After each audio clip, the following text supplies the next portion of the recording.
church and religion has so much to do with that, because like everything is no, no, no, you can't do that, you can't do that, you can't do that. Like, oh my gosh, self-discovery, don't masturbate, don't try to discover your body. It's like those are all wrong and you're going to hell. So that hellfire Old Testament views, especially in our Polynesian cultures, are so stifling that it then leads us into this, oh, I have no other choice, right? And what do you do, even as strict as our upbringing is, when you tell a child you can't do something, they're gonna do it. They're gonna do it, right? It's like, don't open Pandora's box. I'm like, I'm gonna open Pandora's box. You know what I mean?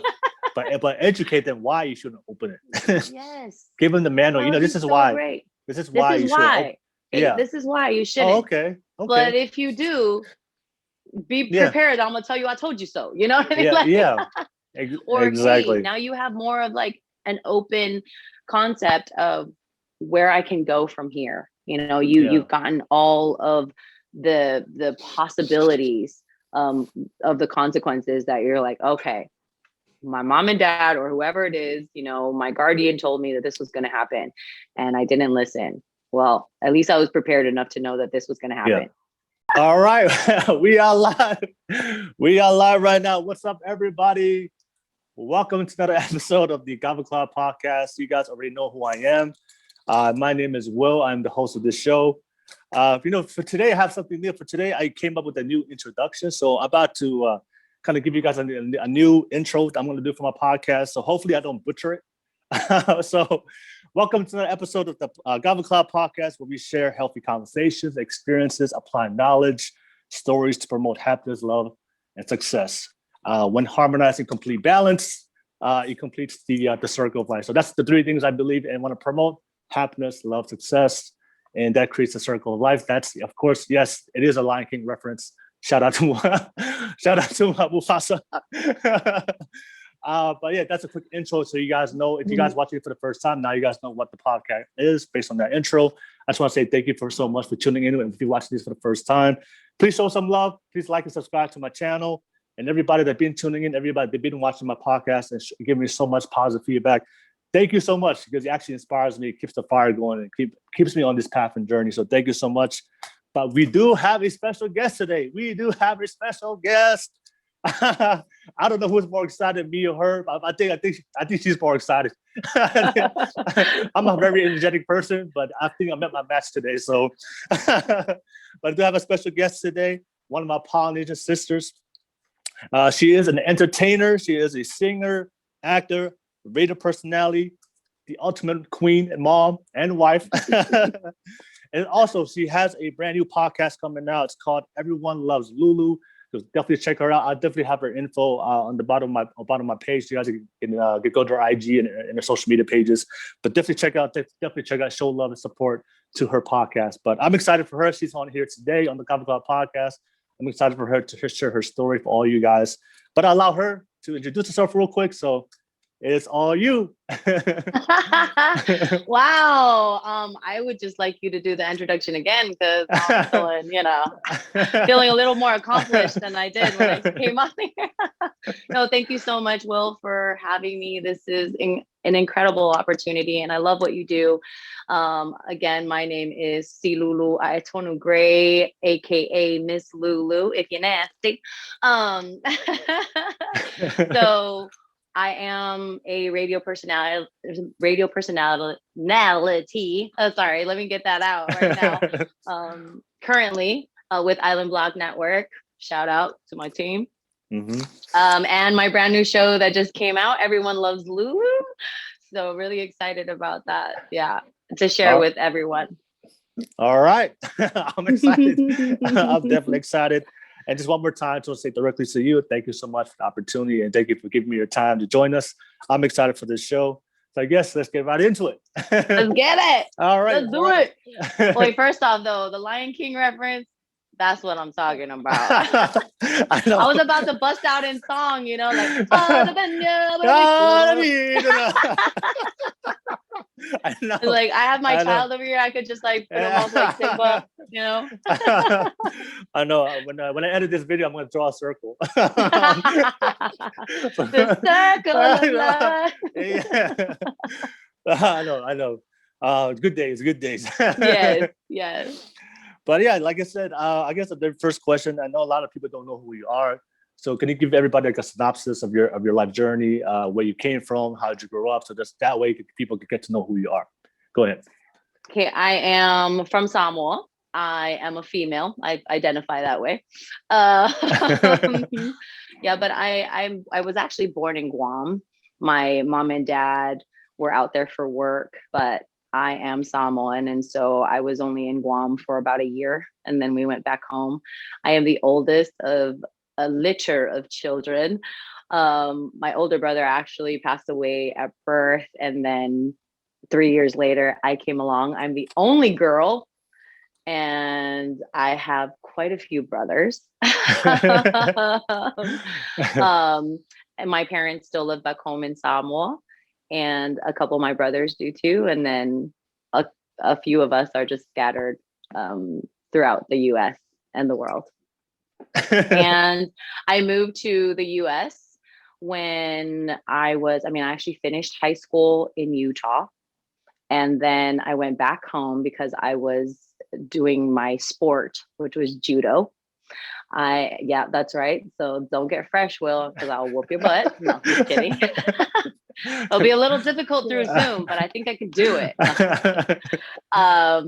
Yeah, so I was a judo fighter for a long time. I started when I was 12, and it gave me the opportunity to actually travel the world. I went to school in St. George after high school. I was in Ogden in Utah. And then I went to St. George, and then I moved to Vegas because that's what everybody does after they hang out. After they hang out in Utah, yeah. right? Just yeah, why not? Vegas. That's just a natural next stop after Utah. I mean, come on now. So then I really got to travel. When I came back home to Samoa, I really focused on my sport, and I've been all over the world. I actually lived all over the world as well. Australia, New Zealand. I lived in Germany. I was in, I got to visit Egypt, which was really cool. And then also I was in the 2008 Beijing Olympics. Oh, as nice. a fighter. Yeah. Oh, and wow. One of the biggest honors that I ever got was actually carrying the American Samoa flag in the opening ceremony. Yo, you totally forgot that on your bio. You totally forgot to tell me that. I was trying to test your research, man. And the research was delayed probably time. No, it's okay. So yeah, that was really cool. I got to actually be in Beijing for a little over a month and experience just all different walks of life and just a smorgasbord of cultures. And it was really, definitely, when they tell you it's a once in a lifetime opportunity and a once in a lifetime experience, it was for me. And that was really incredible. Then I came back to Samoa, hung out there for a little bit and did more of my sport, and then decided that, you know what, I'm ready to be an actress. I'm ready for my close-up. And I moved to LA. I moved to LA, Long Beach specifically, okay. Strong Beach. Yeah. Have a lot of my family, being Samoan, being Polynesian, we just have a lot of family members all over the place. So grateful for that we never really go homeless, right? So I came to Long Beach, and I have my Long Beach parents here, which are my aunt and uncle who took me in. And I dove into acting. Ever since I was a kid, I've always loved, I would be that kid. Okay, there's only 2 channels on the TV, right? Growing up in Samoa. But the shows that came on, I would do everything in my power to memorize it and to and actually like lip sync or actually sing songs and play all the different characters that were in the shows. Mm-hmm. So that's always been a part of me, but the opportunity never presented itself back home in Samoa because we just didn't have those resources. Mm-hmm. And then when I moved to LA, I was like, oh my gosh, this is Hollywood. This is where all the magic happens. And I hit the ground running as far as acting went. I took all the lessons I could possibly take, you Mm-hmm. know, and went to school for it. And then my background is in communication, so I felt like that went really well in hand. And yeah, I took every part possible. My main experience for acting was on stage, and I wanted to transition over to film when I actually got the opportunity to do radio. So Yeah. that was a trip. I never in my life even thought about radio, you know, Yeah. because coming from Samoa, you don't really know what your options are. And when you come to the mainland, right, that's what we call it when we live on the rock. We call the US or America the mainland, right? Yeah. And so coming to the mainland, it truly is, you can be anything you want to be. Yeah. Like you really can. And that thought never really crossed my mind, or you know, you say it so often that becomes numbing, but truly when you come here, the world is your oyster. You know, you Mm-hmm. the world is your stage and I am a mere player. I don't know. um and that was really overwhelming. I think it became really overwhelming because here in, especially in Southern California, I felt like the hustle was so fast. It was, if you're constantly grinding, it's Mm-hmm. constantly grinding, and you can't really stop to kind of just take everything in. And so initially coming from this tiny little place to this huge world and all these different walks of life, when you were really only exposed to one culture or one type of people, and then you come out here and you see the colors of the rainbow and all the different foods and all the different cultures, and it can be really overwhelming. Luckily, I am I love that. I got to travel the world prior to that, so I knew, I was exposed to the world a little bit, and I knew that I loved, traveling and getting to know people, and that's really one of my truest passions. If there's anything you can take away from this, is that Miss Lulu, or C Lulu, loves people. I love, love, love, love, love, love people. I mean, I don't like them all the time, but I do love them.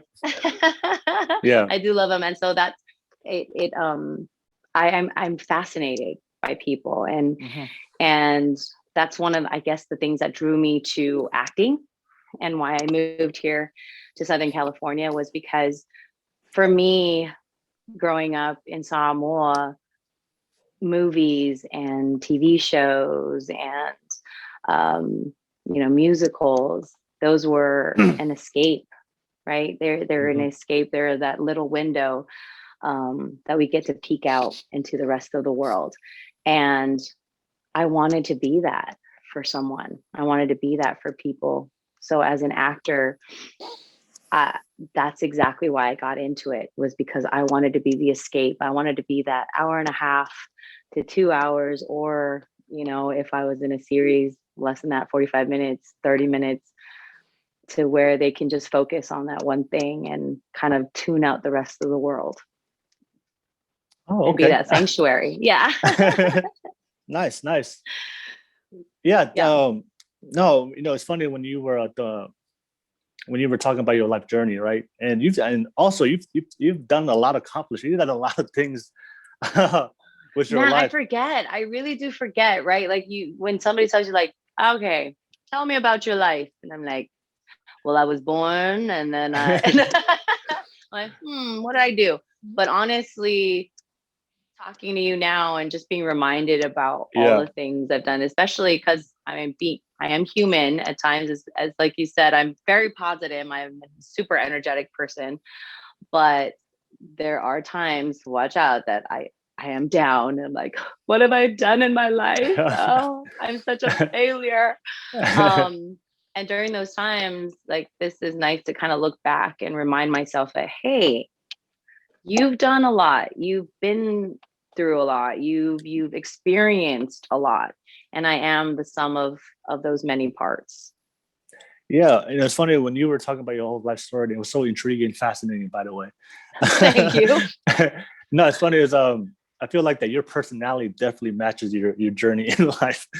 like, Thanks. Yeah. I guess like, oh, that's where she gets her personality from because you have that personality. Like, I feel like you're like an explorer. You tried so many things, and you just what acting, Hollywood, and I feel like you have that like that. You have to have that outgoing and exploring type of personality. So I was like, Well, go ahead. Yeah, yeah. yeah, I mean, thank you for that. Yeah, always growing up, I was overly, I think my dad would Yeah. get annoyed all the time. He's like, okay, stop smiling, stop laughing, stop trying to talk to strangers. I really did. Anybody that came up, I'm like, hi, what's your name? What are you doing? How are you?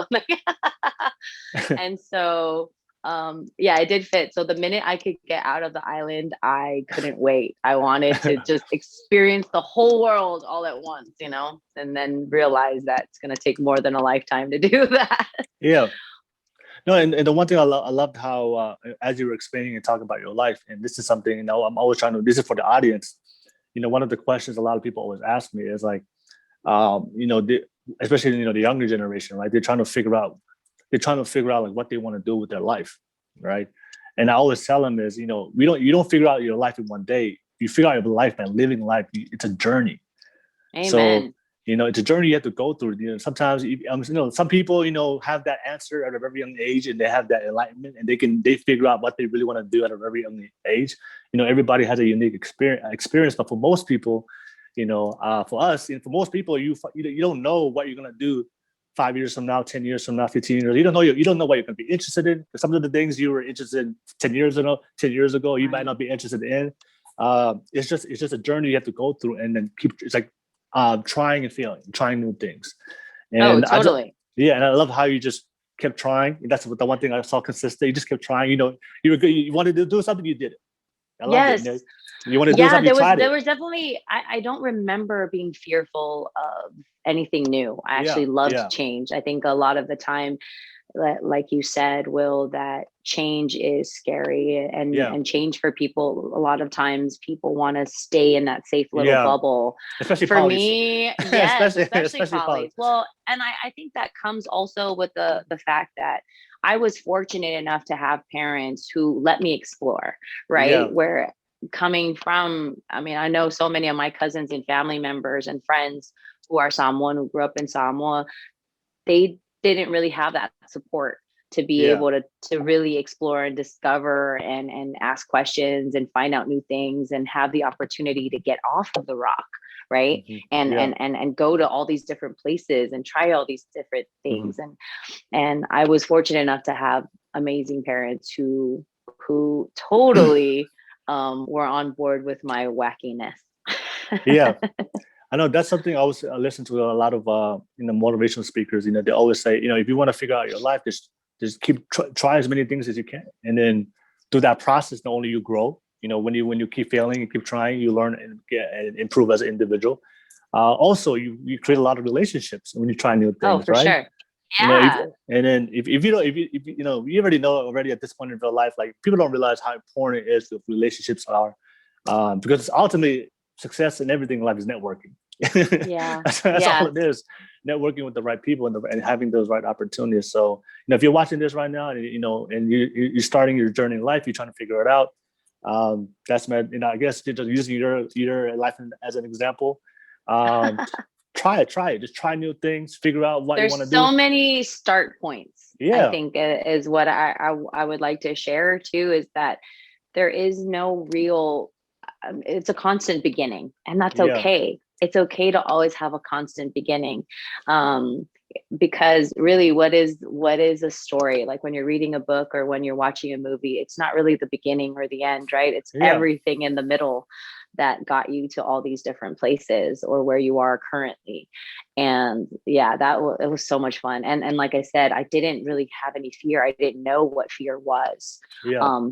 I learned that later on in life, but but I'm so glad that starting off, as a young person, that I didn't. I think if anything, um, looking back, I envy the youth. I envy the young in the sense of, or the younger because I'm still young. Yeah.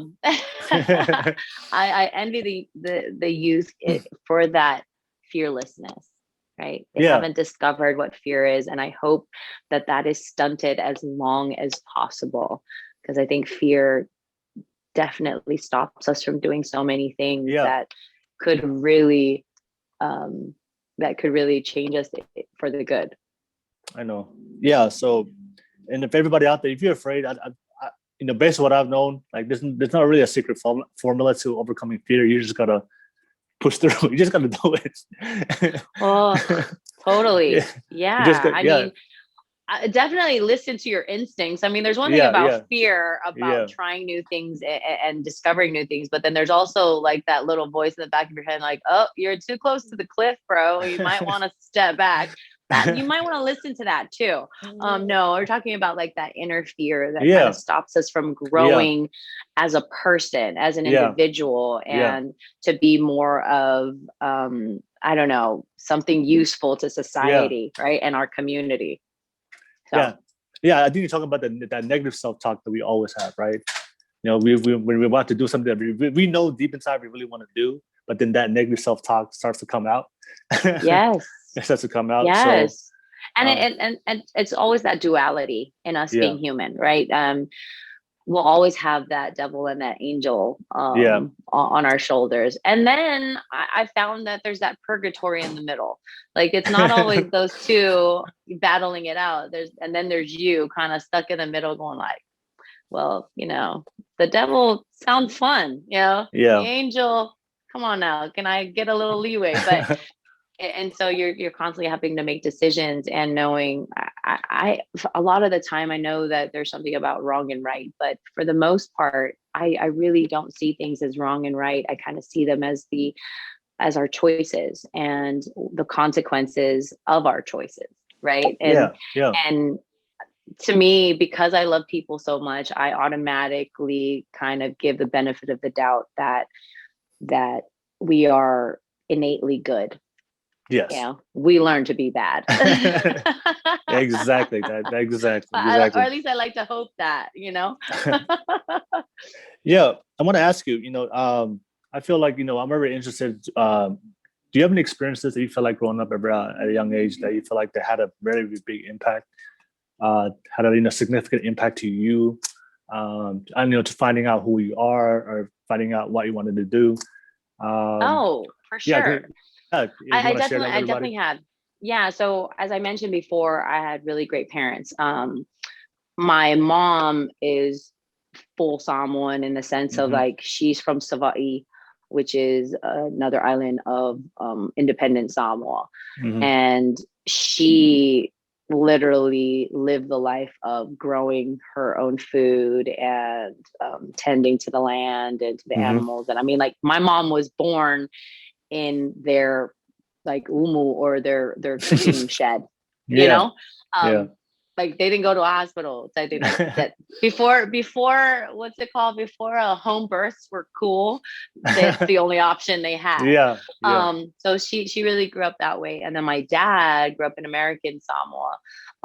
My dad though is a reader. I mean, that's how he traveled, was through books. And the dynamic of the two was really great for us because my mom was just really gifted with common sense. mm-hmm. And it's so funny how we use that word to sidetrack common sense, right? Because it's not so common because not a lot of people Yeah. have some common sense. but you do have a common king. Oh, Right. This is true. No. I do have one of those. No pun intended. Yes, I do have one of those. Good one to have in your back pocket for sure.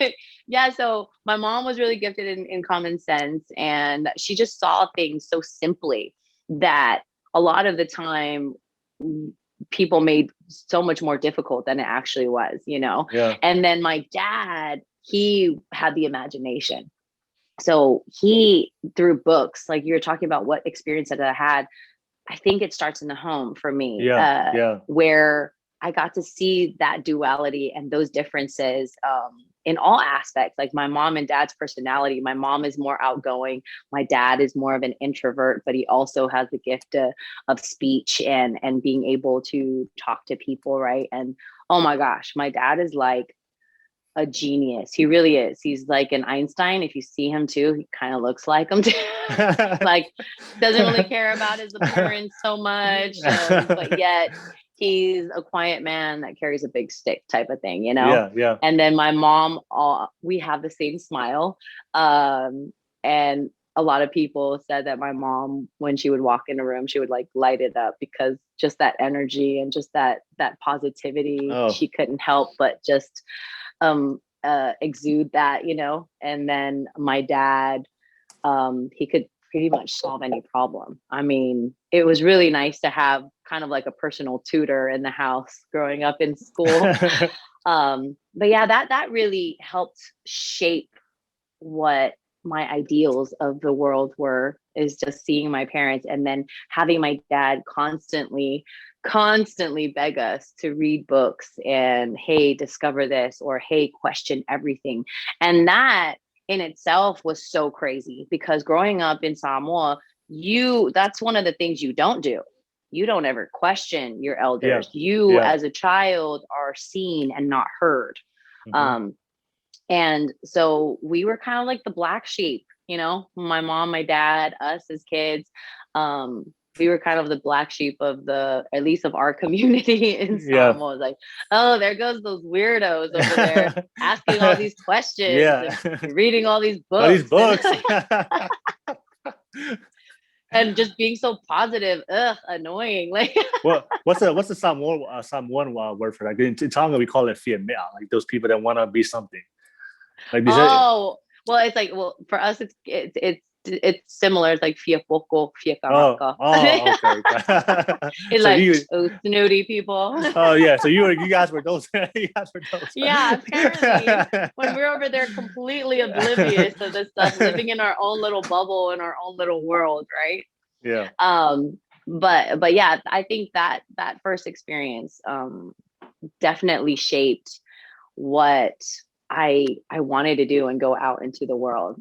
They always encouraged that, my dad especially, to encourage to go out and discover things. I felt at an early age that I was just so curious, and my ambition as well was just too big for my small island. Yeah. Does that make sense? Yeah, that makes sense. Yeah, you were like a small a fish in a small pond, you know? Yeah, I mean, my dad really was that. I more felt like I was a frog in a fish's pond. You know what I mean? Yeah. I was like a completely different species trying to make it in a pond over there. Yeah. But yeah, and that experience definitely helped me, and it changed me. And we already grew up that way, kind of, in a sense, a little outcasted. The other thing was, my mom was very much, she grew up in a strong faith-based family, Methodist. And then my dad grew up in a staunch, like, Catholic upbringing. And I mean, also Methodist, but definitely faith in church, right? So we didn't go to church. Like, we went to church on the holidays. That was huge in Samoa. Like, oh my gosh, that was that heathen family that don't go to church. Only shows up in the holidays. Right. Like, we only go to Easter, Thanksgiving, Christmas, you know? Yeah. It's like, oh my gosh. But, and that's because both my parents they kind of had different ideals when it came to organized religion in general. And that's an experience for me that I'm very grateful that I grew up in the household that I did, because I got to then experience all the different faiths. Like, that was one of the biggest things for me, was finding out, is there a God? Who do I think God is? Could there be multiple gods?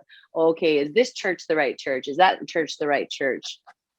And I mean, I attended every single church I could, unless it was a cult. So then I'm like, maybe I'll just step back from that. I might take the pamphlet, but I'm not gonna go join them. So yeah, that experience is huge in the sense of we very much were outcasted as as a as a unit, as a small family, Mm-hmm. because everybody goes to church, you know. Mm-hmm. Yeah. Everybody goes to you pick a side, you know. Mm-hmm. You're either in the Christian church, the Mormon church, the Catholic church, like, or you know, Assembly of God. We had all the church, but those major big ones, like, you pick a side, and if you don't pick a side, well, then you're just floating there in purgatory in the middle of nowhere, and nobody's gonna throw you a raft, you know. Yeah. Yeah. So, So- oh, excuse me. Hello, hello. Sorry, let me get like, we've been on here for a minute that I need to charge Yeah. this. Yeah. Hold on. Yeah. Go ahead. Go ahead. 1 second, y'all. 1 second. I know we were just heating up. We were just, we were about to. The fire was And starting to now spark up. I never want to talk about religion because Lord have mercy. Yeah. But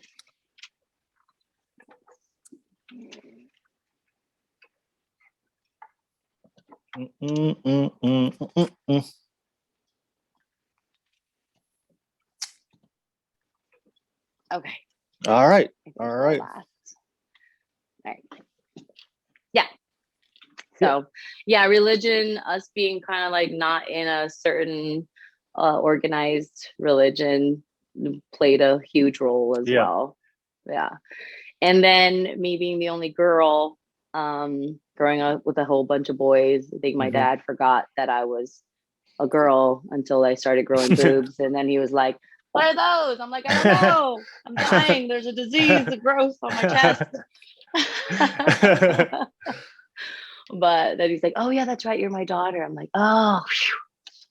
Thought I was like done for, you know. The other experiences was, even though as open as my parents were, there were still certain subjects that never were broached, that still were so very strong in the sense of that they just weren't brought up, you know. We were supposed to find out for yourself. Yeah. Some way, somehow. I don't know.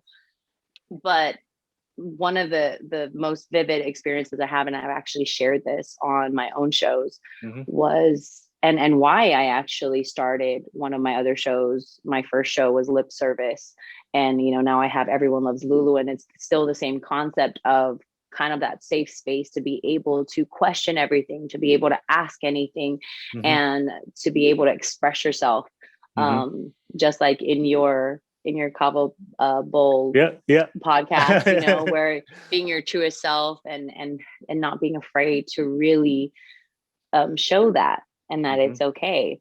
One of the most vivid memories I have was growing up and knowing then, I always go back to that because I feel like that's kind of where I wanted to start these shows or have these little talks, right? I was early teens. I just turned, no, I was already 13, and I woke up and I started my menstrual cycle. I started my period, and it shocked the shit out of me. I mean, we never talked about it. Yeah. And so then I thought, holy shit, I'm dying. I'm literally like bleeding from my vagina, and I'm gonna die. And this is such a horrible way to die, because I didn't know anything about it.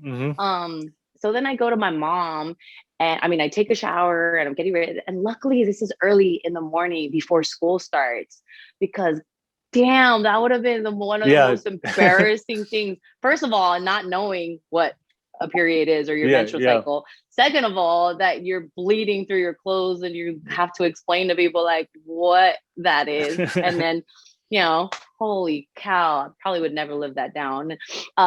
So God was like, thank you, Lord, for making sure that it happened in the morning.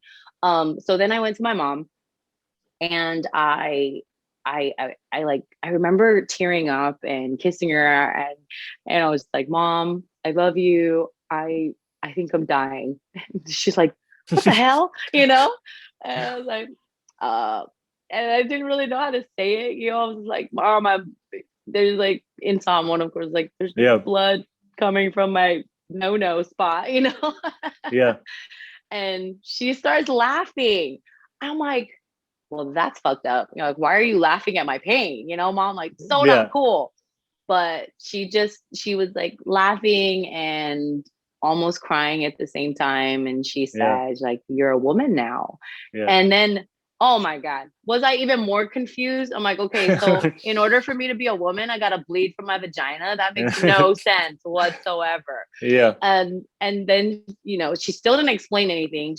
We went to the store, got our sanitary pads, and then I went to school freaking out the whole time. Yeah. I'm like, Yeah. oh my gosh, what? I'm like, oh, like I have this secret that I can't really tell anybody. And I felt like I had to go to the bathroom like every 5 seconds. So I was like, oh, this is so awkward. Then I get home and my dad comes up to me and he hugs me, and he's not a very intimate guy, like Yeah. affectionate person, right? Yeah. So he hugs me and I'm like, oh shit, like what's going on, you know? Yeah. And then he tells me, or he's like, well, you know, you're a woman now. And I heard, yeah, I was like, oh my gosh, I think all the color in my face faded and I was stark white and looking like a ghost because I was so embarrassed and so mad at my mom for telling my dad, you Yeah. know, like, what the heck? How are you sharing this? And not Yeah. understanding the concept. Yeah. And finally, I had to go talk to my older cousin. Still, nobody fucking told me anything. They just wouldn't explain. They just kept telling me I was a woman and that I need to take care of my body more now because, you know, I don't know. They just didn't fill in the Yeah. blanks Yeah. of why this was happening to me.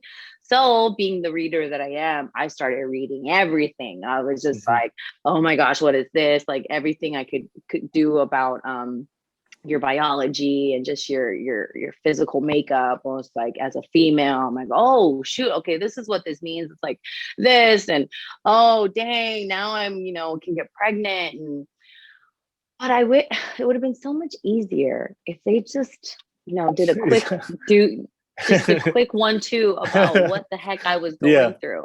Then I would go and talk to my older cousins, thank God for them, and they would explain to me. And but most of the time, majority of it was more of a self-discovery, right? It was like trial and error. And for the most part, as you said before, Will, that me being an explorer is cool, but certain things I would have liked to explore with caution notes, you know, or like with that manual. Yeah, a manual would have been great. It would have been great. At least I would have, yes. At least I could have at least, you know, kind of seen the layout and then pick or choose which steps to skip.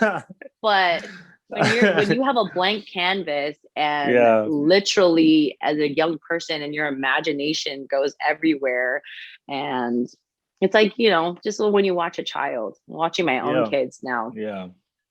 And how you see that they're going to get hurt. Like you can see that they're about to, right? But you got to let them either experience it, or you see that moment in their minds where they're trying to make a choice. Do I listen to mom, or is she full of shit and I'm just going to put my hand through this fan and see if my finger really does come off, you know? Like so I mean, like you said, it would have been really nice to have a manual and being the explorer that I am, because I could have definitely avoided some trips.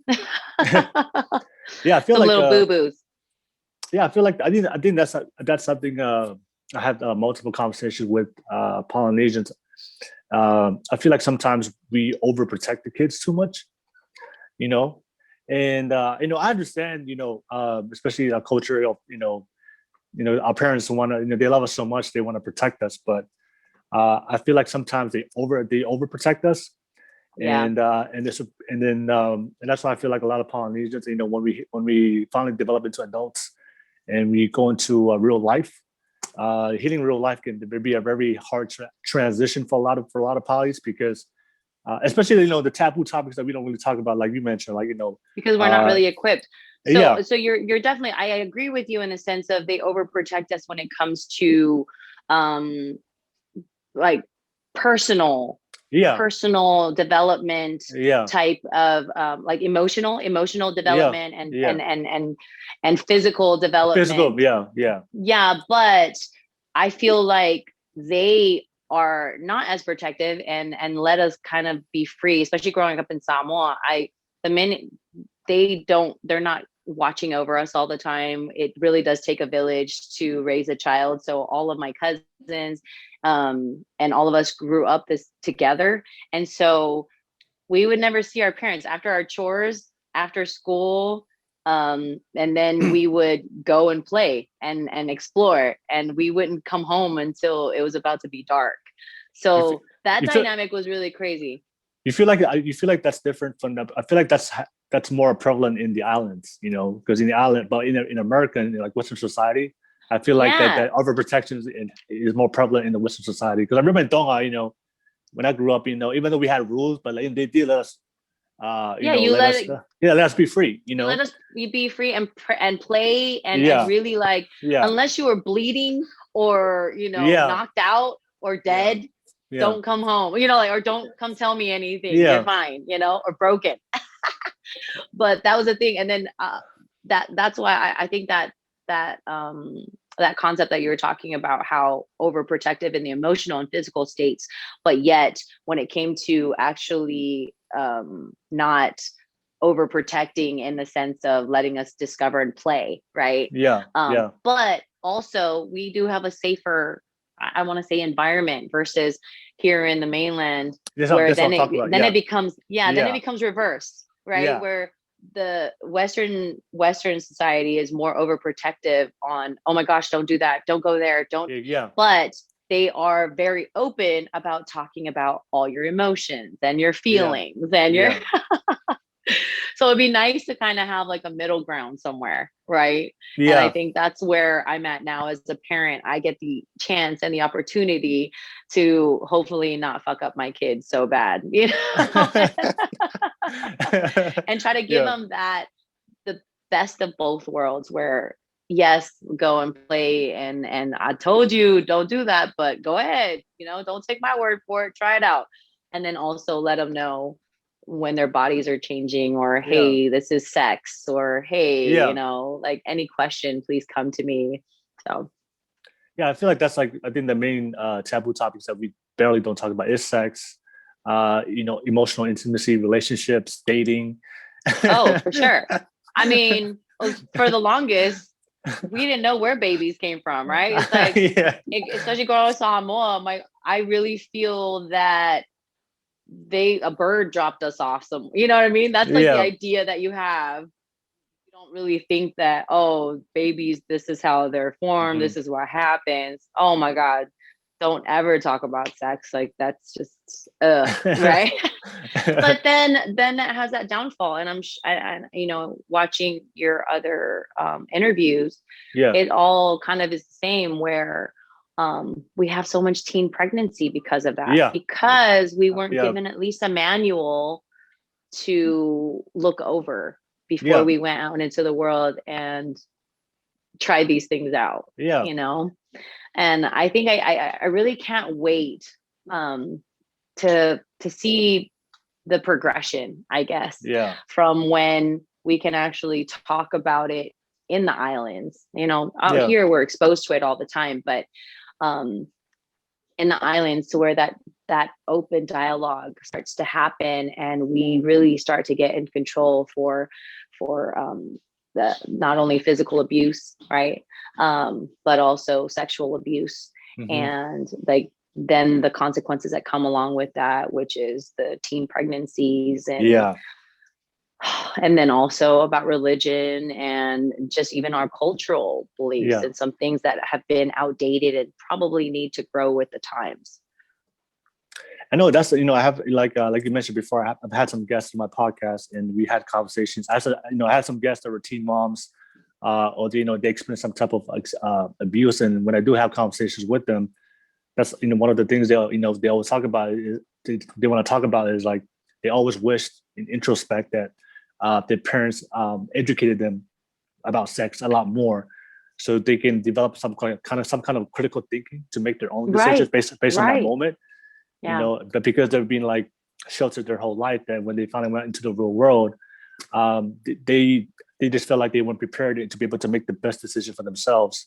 Right. And so that's why I feel I feel like, we I don't know what age it is, but we should introduce those topics at an early age and teach, not only both men and women, this is what happens when you have sex. You're gonna have a child, Yes. you're gonna have financial, you have to get a job.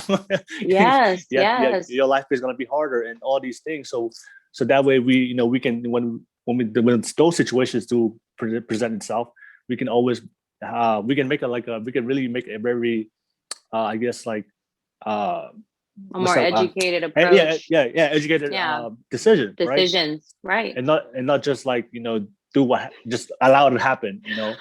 It's like rolling the dice, Yeah, You're like, yeah, or looking at what is that little 8 ball? Like, what should I do?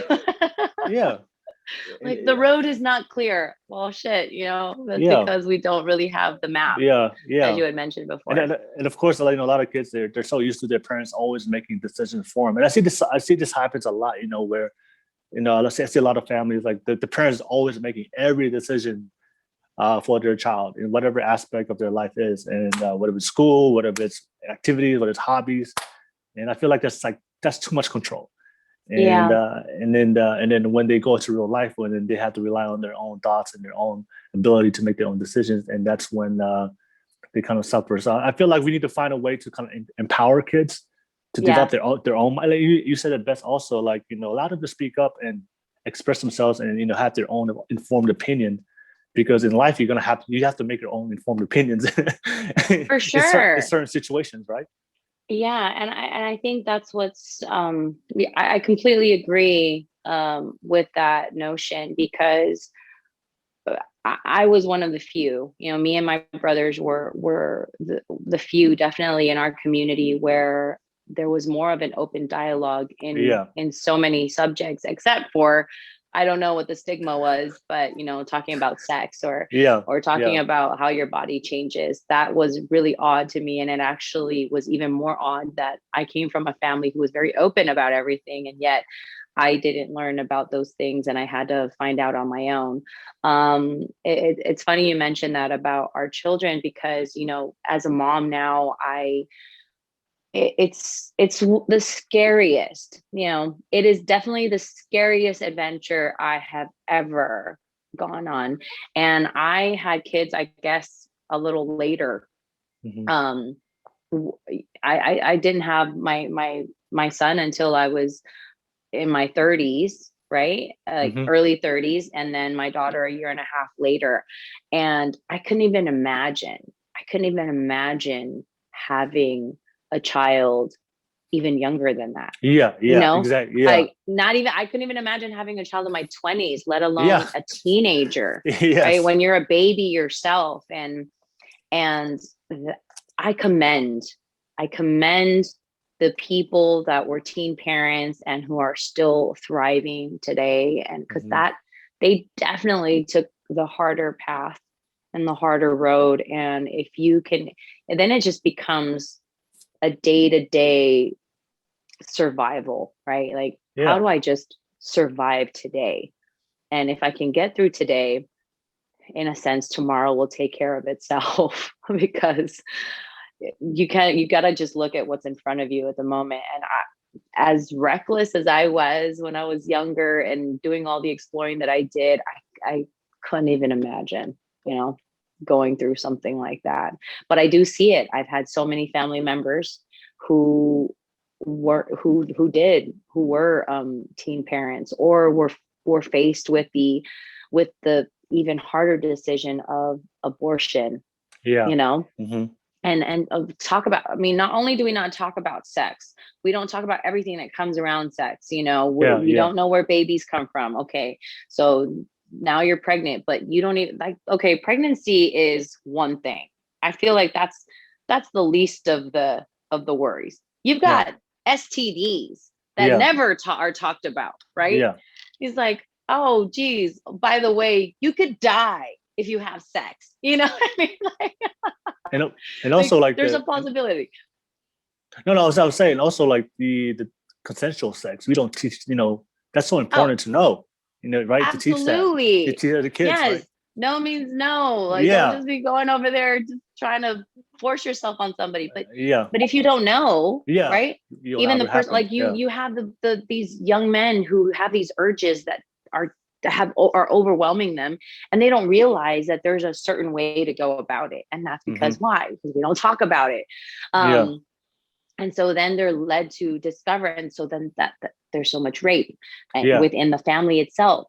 And then Yeah. I think that, church and religion has so much to do with that, because like everything is no, no, no, you can't do that, you can't do that, you can't do that. Like, oh my gosh, self-discovery, don't masturbate, don't try to discover your body. Yeah. It's like, yeah. those are all wrong and you're going to hell. So that hellfire Old Testament views, especially in our Polynesian cultures, are so stifling that it then leads us into this, oh, I have no other choice, right? And what do you do, even as strict as our upbringing is, when you tell a child you can't do something, they're gonna do it. They're gonna do it, right? It's like, don't open Pandora's box. I'm like, I'm gonna open Pandora's box. You know what I mean? Yeah.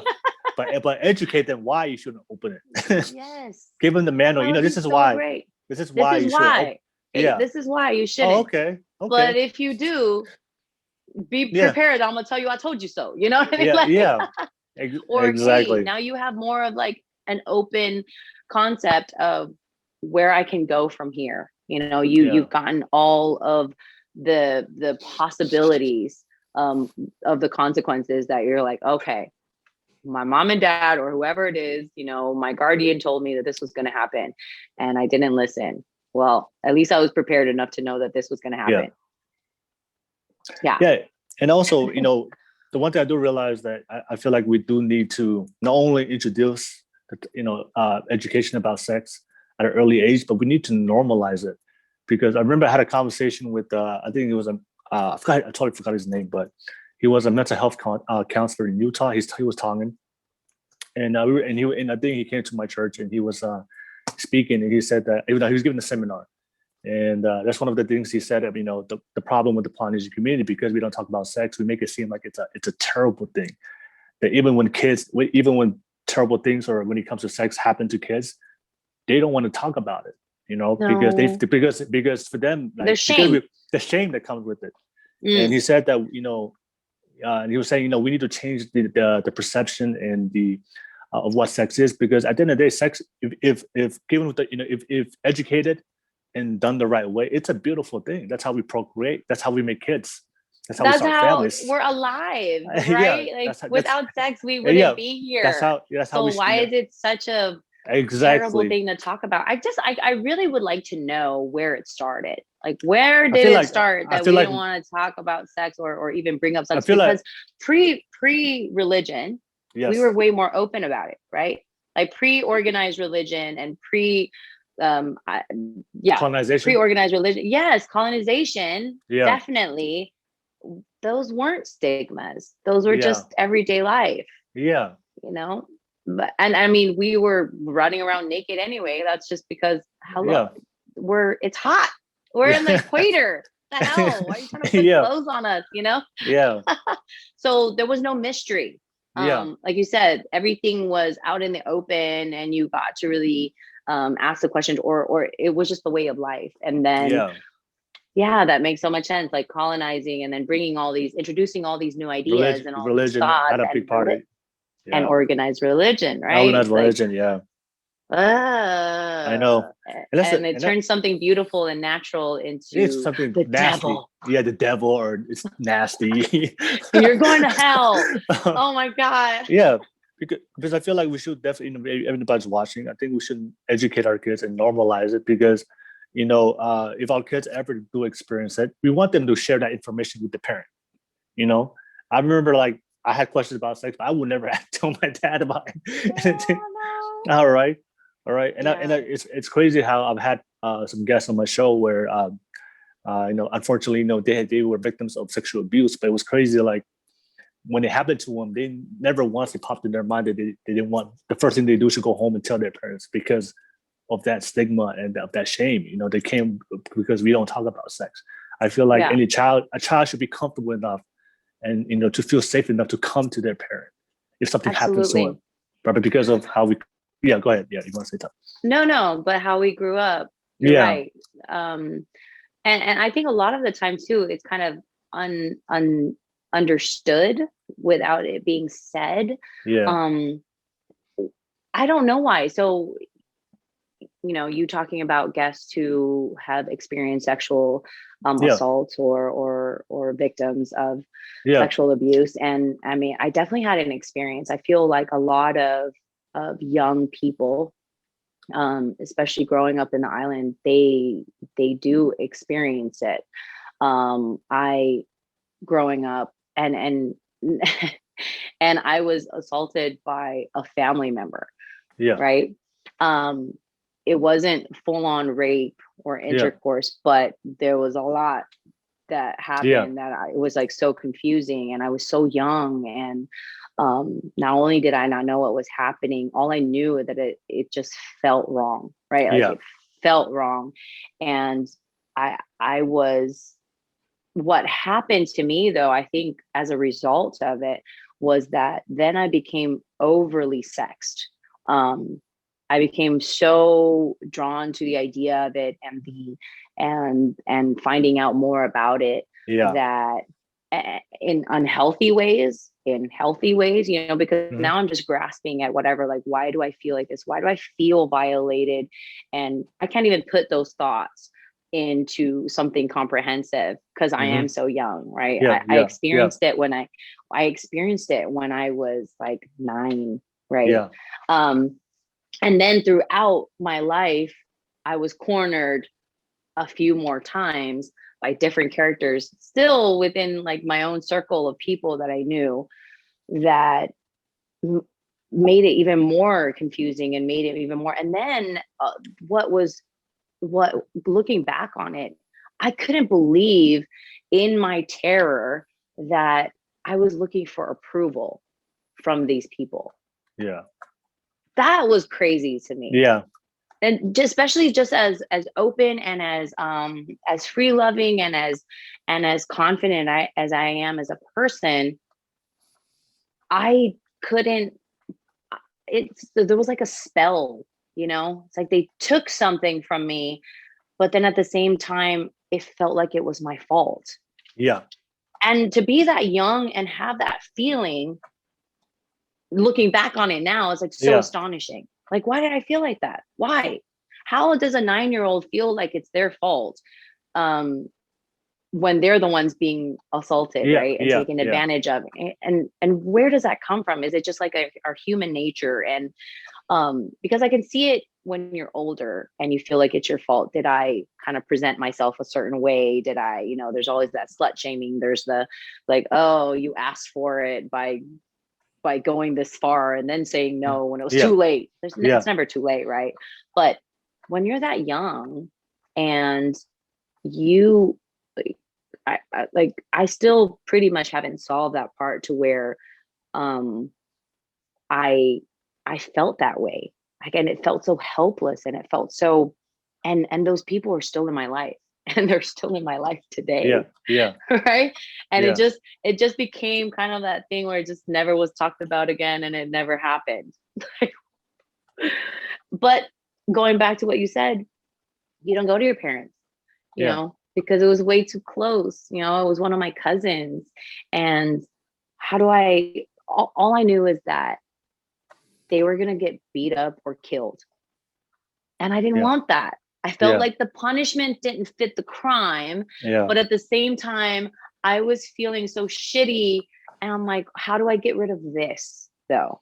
And I think my salvation for me was just reading and finding out more about how I could self-heal, and then having similar experiences with some friends and also cousins, and just having that camaraderie, I guess, right? In being able to just release it and discuss it. It's like it was healing in its own way, and I'm a better person for it now. And I still feel very fortunate because it could have been so much worse. And after my first experience, as young as I was at 9, like later on when I was put in the same situation, I was able to stand up for myself, right? And not let it get to a point where you couldn't turn back around. And be totally okay to scream and yell from the top of the mountain and not give a shit how they feel about it. Or there was no shame anymore for me. It's like no means no, period. Yeah. I don't care who you are or how much I liked you or what my perception of what was of you. It's like, in this moment, it's not going to happen. And being able to move on from it and still thrive and still be able to find love is amazing. At least for me, looking back on how it could have gone so wrong. Yeah, I was just listening to what you said. You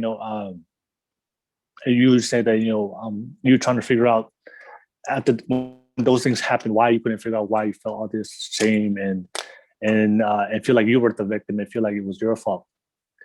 I know for me, I just listened to it. I feel like it has to do with well, number one, because we're not educated on it. Because I do a lot of reading about history. When I forgot what it was, but when African Americans, when they were slaves, they always say the best way to enslave people is the lack of education. It's not to teach them and educate them. Right. And when they have a master, they always feel like it's always dominated by them if you don't have the intellect to understand that dynamic, right? And I feel like because our Polynesian culture can be very controlling, as like our parents is very like master type relationship, right? Or whoever's older than you, yeah, right? whoever's older than you, right? And sometimes because of that control, a lot. I'm not saying that's how we can't be like slave like, that whatever, because we don't understand how things are. If we do something wrong, master is not, I displease my master. Right. Does that make, I don't know if that makes sense. No, it does make sense because let's simplify it in the sense of when you do something wrong as a child and then you get beat up, right? You're like, okay, but it literally was an accident and did anybody get hurt? No, but you still get beat up because you spilled the water or you broke a dish, right? And then it goes even further to when you get hurt.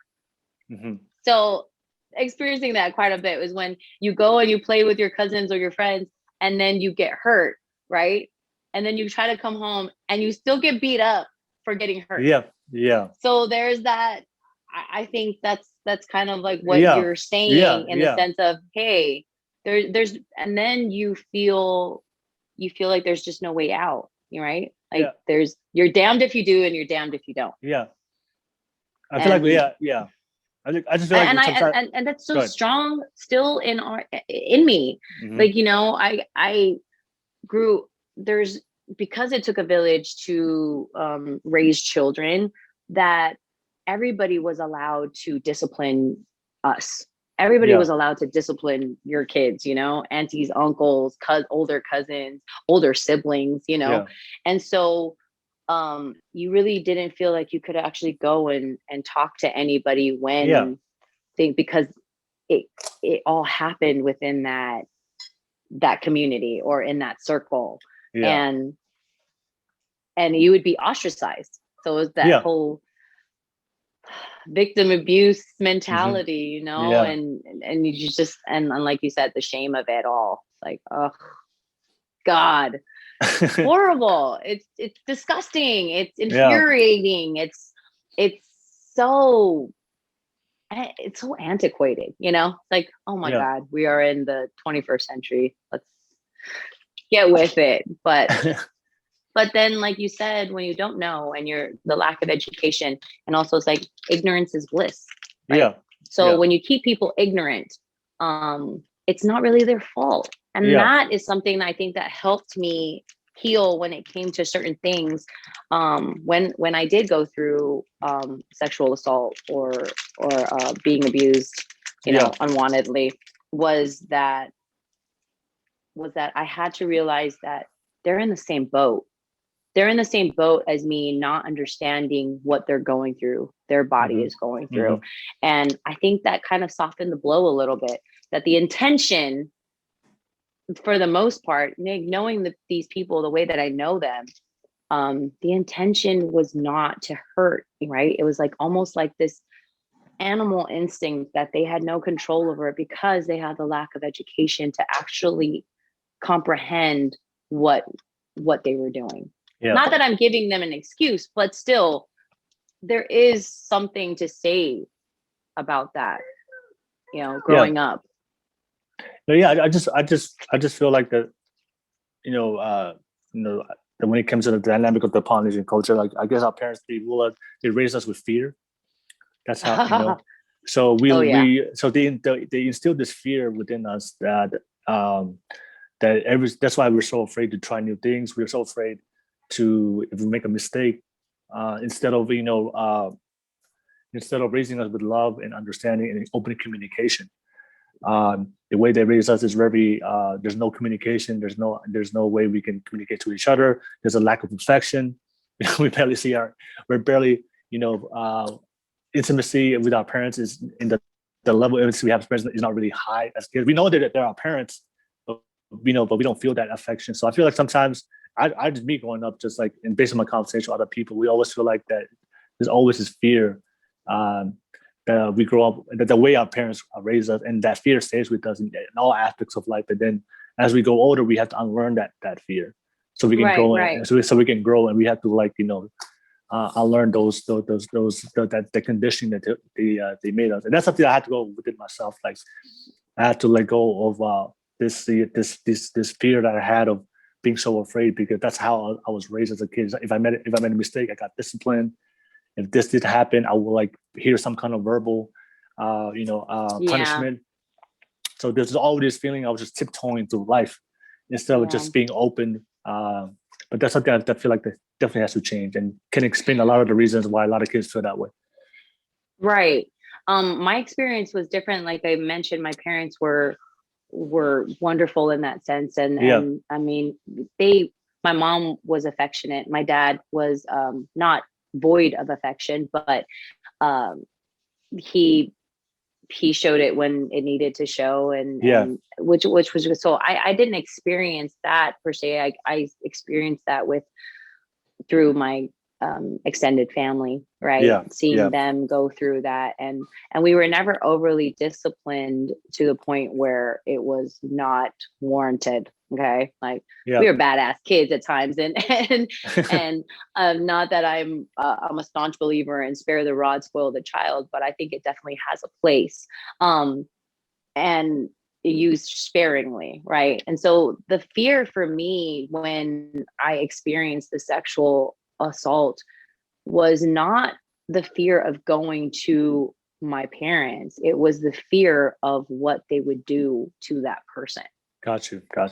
So it wasn't like, I didn't worry about what they were going to do to me. I knew that they would support me. I was afraid what they would do. Have it to them. Yeah. Yes. So that's the dynamic that I was going through. It is like, I could have gone to my parents. I had no problem, in that sense, but I knew that if I did, I had to weigh out what punishment this person would get. Gotcha. When they're that close to you and they're your own family member, and I really feared for them, and whatever I was going through felt way less, in a sense, right, than the outcome that they would face. So I think that's what stopped me. But looking back, I'm like, having my own kids now, and if that happened to them, oh my gosh, if they didn't come to me, that would be devastating, because just knowing how I felt at how young I was, and how that could have possibly been debilitating later in life.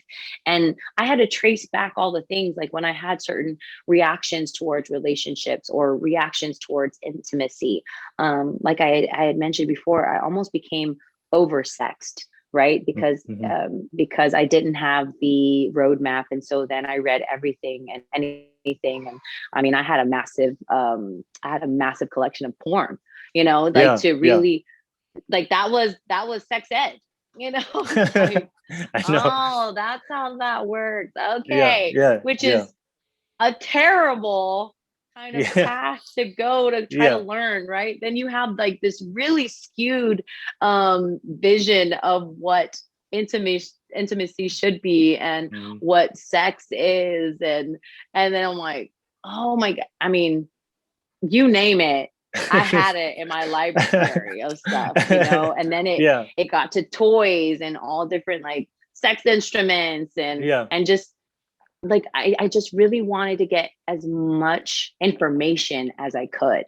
Yeah. And I mean, there were certain things that I applied, there were certain things that I definitely didn't find any interest in, Yeah. but yeah. So then like for me that was what happened, because I know that some reactions from my family members who went through the same thing, it kind of almost closed them off completely from Yeah. intimacy, and they were just afraid constantly of wanting to be touched, or they saw it as such an ugly thing, right? Whereas for me, I went the completely other direction, and I'm all like, why is everybody so obsessed with this? Yeah. Okay, well, let's figure it out, And let me tell you, it was an adventure. I wish I could say all of them good, but no. It's all good. Everybody goes through that adventure some one day.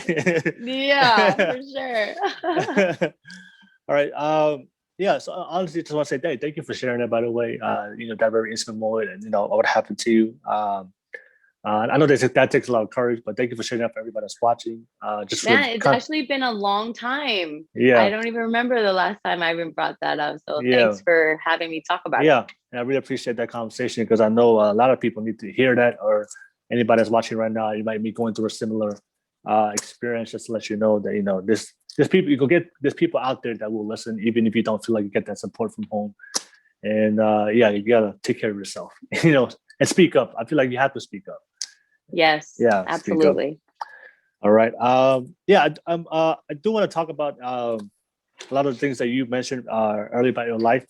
But real quickly, I do want to talk about the Beijing, when you went to Beijing. I feel like that's something I'm really excited about. I'm a big fan of the Olympics. I just kind of slid that in there, huh? Yeah, Caught you I by was like, surprise. No? I know, because I'm a big fan of the Olympics. I love the Olympics. So, yeah, can you talk about that? And what was your most memorable experience for you? And I can only imagine for you, just being there, like just being there, all the lights, and you're really out there representing your country out there, and being Yes. at the Olympics.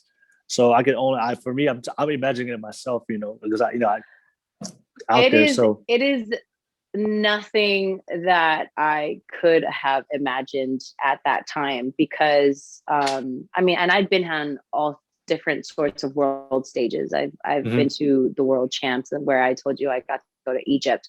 I lived in Germany for a bit while I was training, and so I was exposed to so many things and so many big stages, but nothing quite prepares you for the extent of how massive um, the Olympics is. It truly is. It like kind of transports you back into those gladiator times, yeah, where the best of the best from all over yeah, the the world world, get to yeah, come and test their abilities. Um, I think the thing that comes to mind was that there was no animosity anywhere. So when you think about the world and all the wars that happen and all the beefs, right, that yeah, different cultures have or different countries have with each other, when you're at the Olympics, it was truly what I would imagine world peace would look like. yeah, You like know, harmony, here we are in a communist country, China, hosting the biggest event of the world, the Olympics, and all different countries come to experience this, right? Yeah. And the best of the best. So I mean, just beautiful. You're at the height of your game. You are at the best shape of your life, right? Like all these athletes.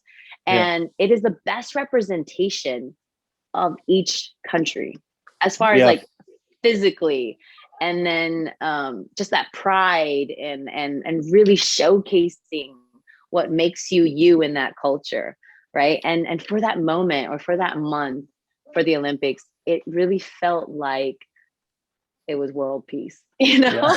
Yeah. Because there was no difference. Everybody spoke different languages, and yet we found a way to communicate. And that's when you know that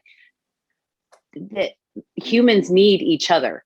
Yeah. Like, so when technology progresses and there's all these new gadgets that come out, something that you can never replace is that human connection. And you might not understand the words that are coming out of their mouth, you know, but you can definitely understand body language and that essence and whatever connection it is that you feel from that person.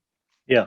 That's what the biggest thing that I took away from it was being able to just, it felt like, I mean, not to make it so romanticized, but in a sense, it felt like the Garden of Eden, you know?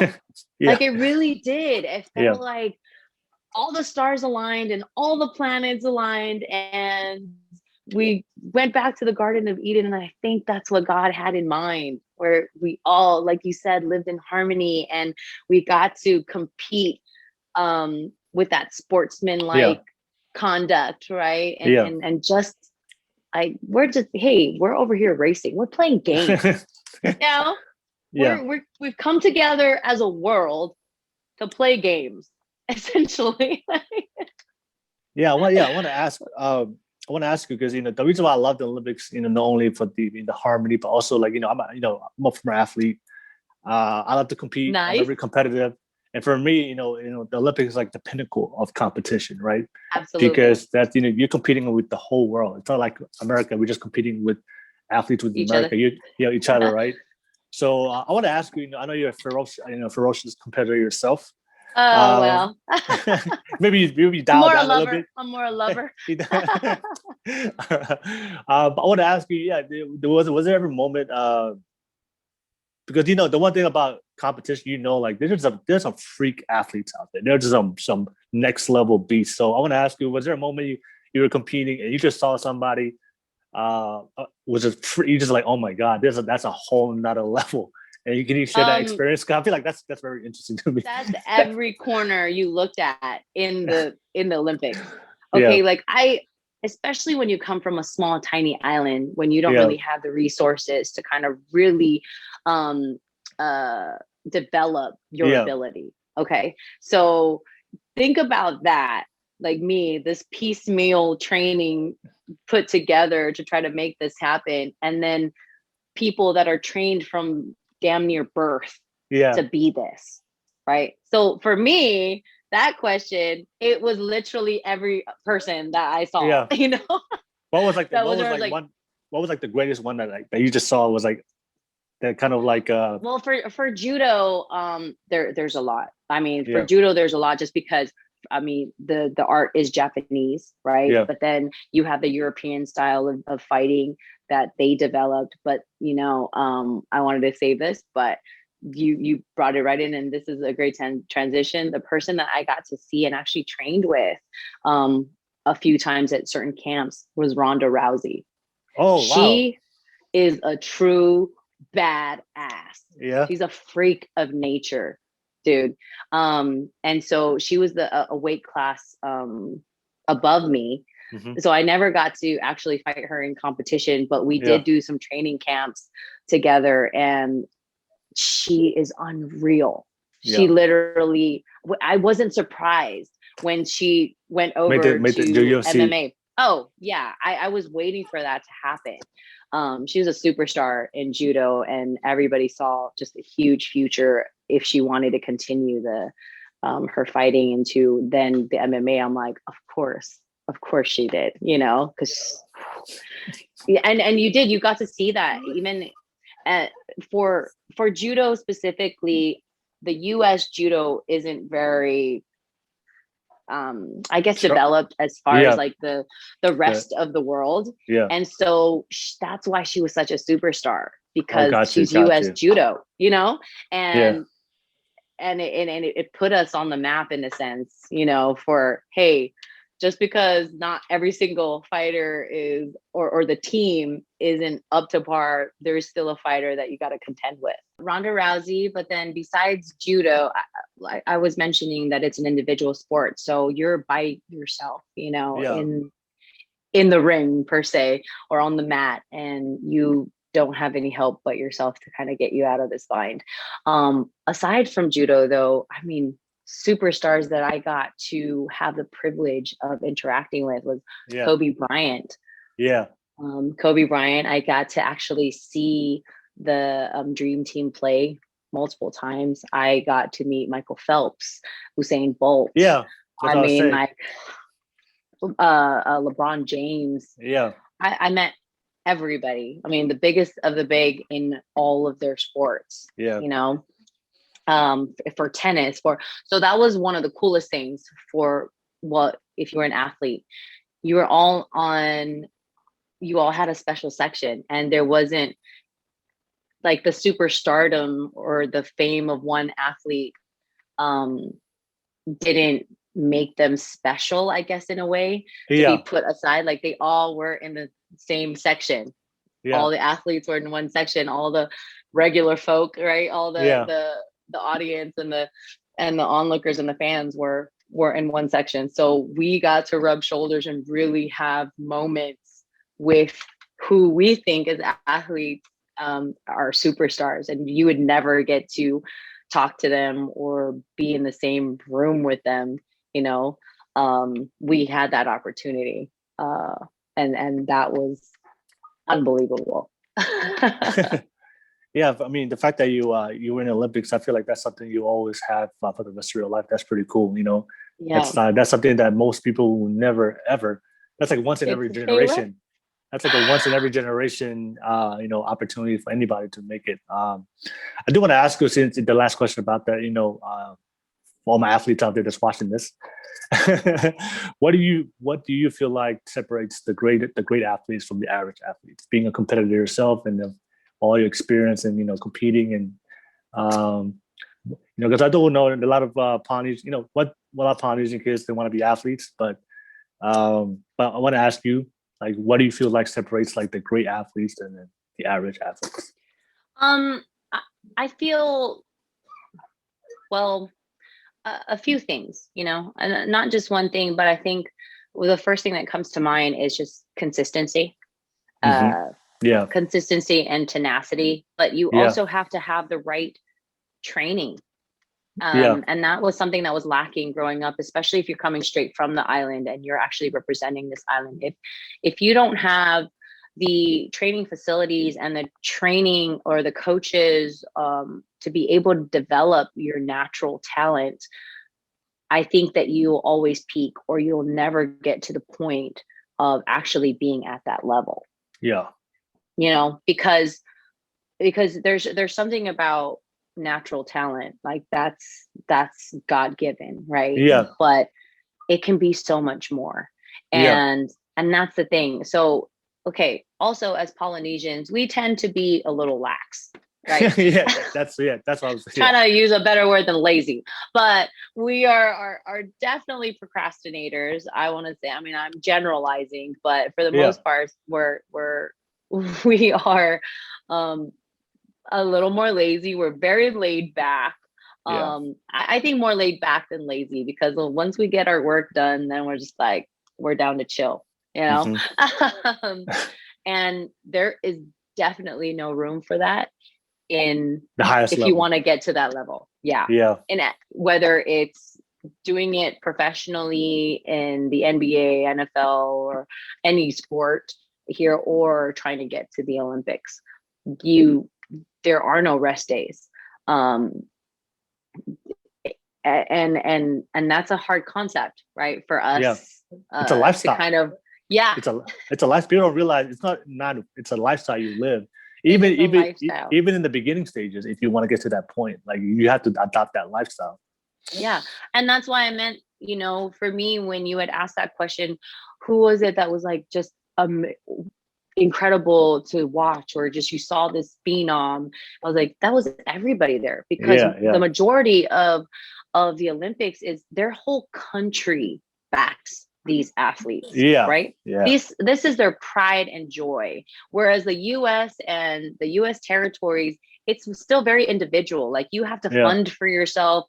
You have to, yeah, you're representing the US, but they don't really give you any breaks, yeah, whereas these countries, they pluck these athletes, they recognize something in them from a very young age. I mean, like toddler even, you know, and they leave home already. yeah. They have already separated from their nuclear family to be able to really focus and develop these, skills. And that's insane. Yeah. There, how do you compete with that unless that's exactly what you're doing as well? And also Unless to you're put just a freak of nature, you and know? also put in perspective for those like countries, especially like the those third world countries. Some of these families, that's survival. Like they're That's competing it. to survive because if they know that's their ticket out to take care of their family out wherever they were born. So there's so Absolutely. much that they're for us we're just competing just to compete. Right. Now for them is this is like how they feed and how they take care of their family. So Yes. especially those very like those communist countries or the third Hmm. world countries, like these kids are given Yeah, an because they opportunity. have Yeah, more privileges and they have yeah, more freedom because of versus yeah. anybody else. Oh yeah, absolutely. And So so we like don't we there's don't have yeah, that high of a stake when it comes yeah, to it. If yeah, anything, what I experienced from Samoa, at least, was that American Samoa, was that it wasn't even a big deal. You're like, oh, okay, cool, you're going to the Olympics. All right, and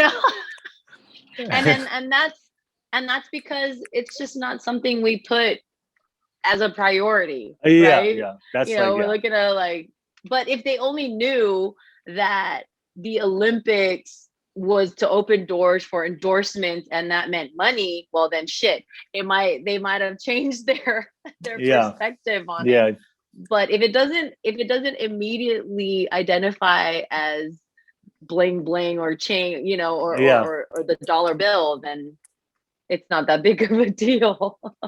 I know, I know. I want to ask you. This is a fun question. Do you believe in participation trophies?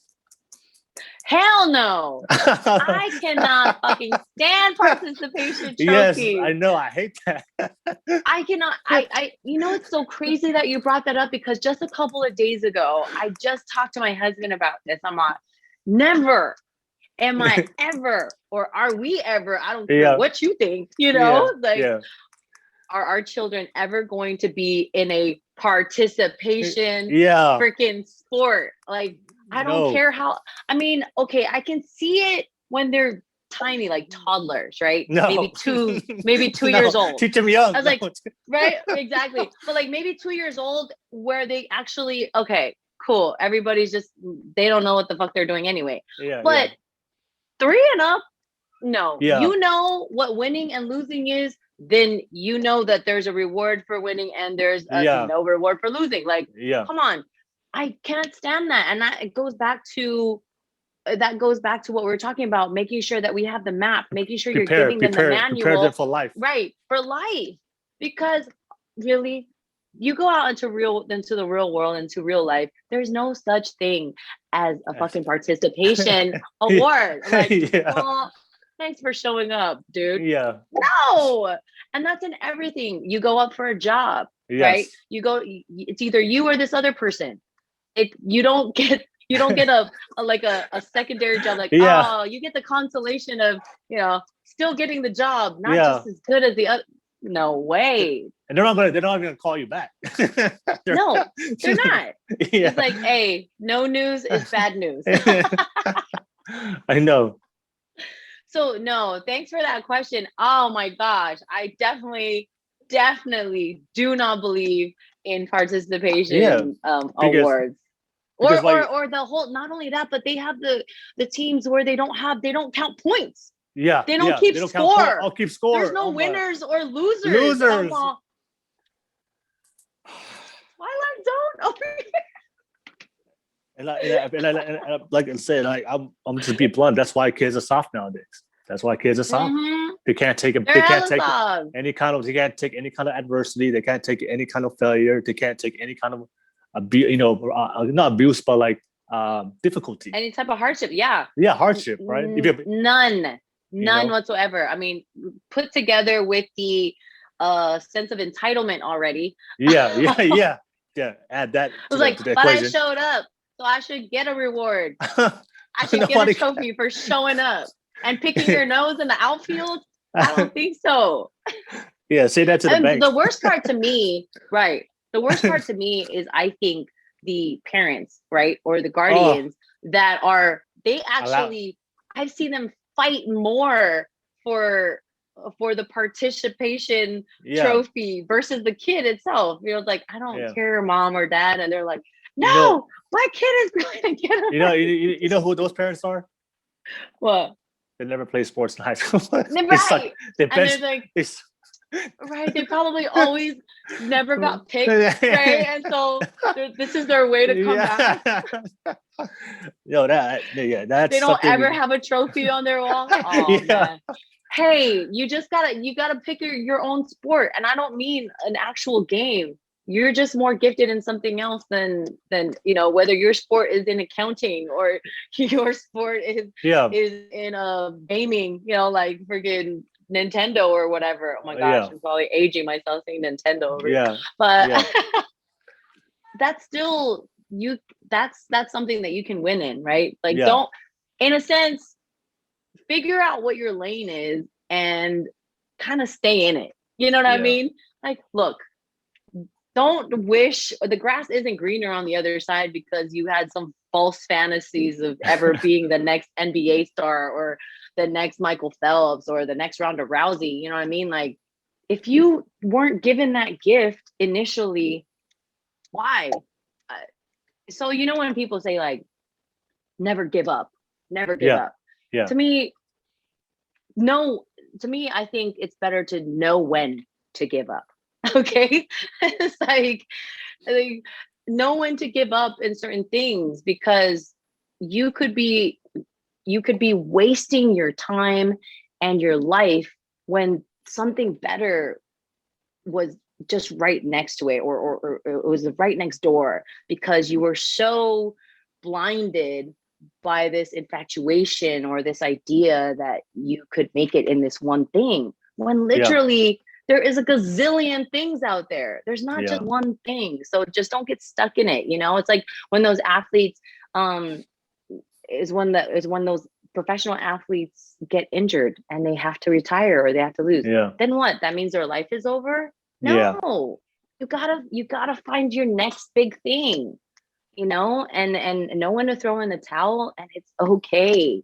It's okay. It just means that it's a chance for a beginning somewhere else, in something else. Yeah. I mean, when you play sports, that's why it's so important to allow kids to lose and fail, because it's like teaching them that the toughness, the grit, also like allowing them to develop their emotional stability, able to control how their emotions, because when you lose, you're going to feel like this overwhelming emotion, but then you're able to tame it and control it because you understand, okay, I've lost. And this is life. Look, I lost, I'm going to take responsibility. And if you don't get to that point of accepting your loss, then that's why kids, they never take accountability, entitlement.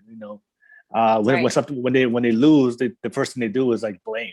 I hear everybody else's fault. Everybody else's fault, because you never allow them to lose and take that beating.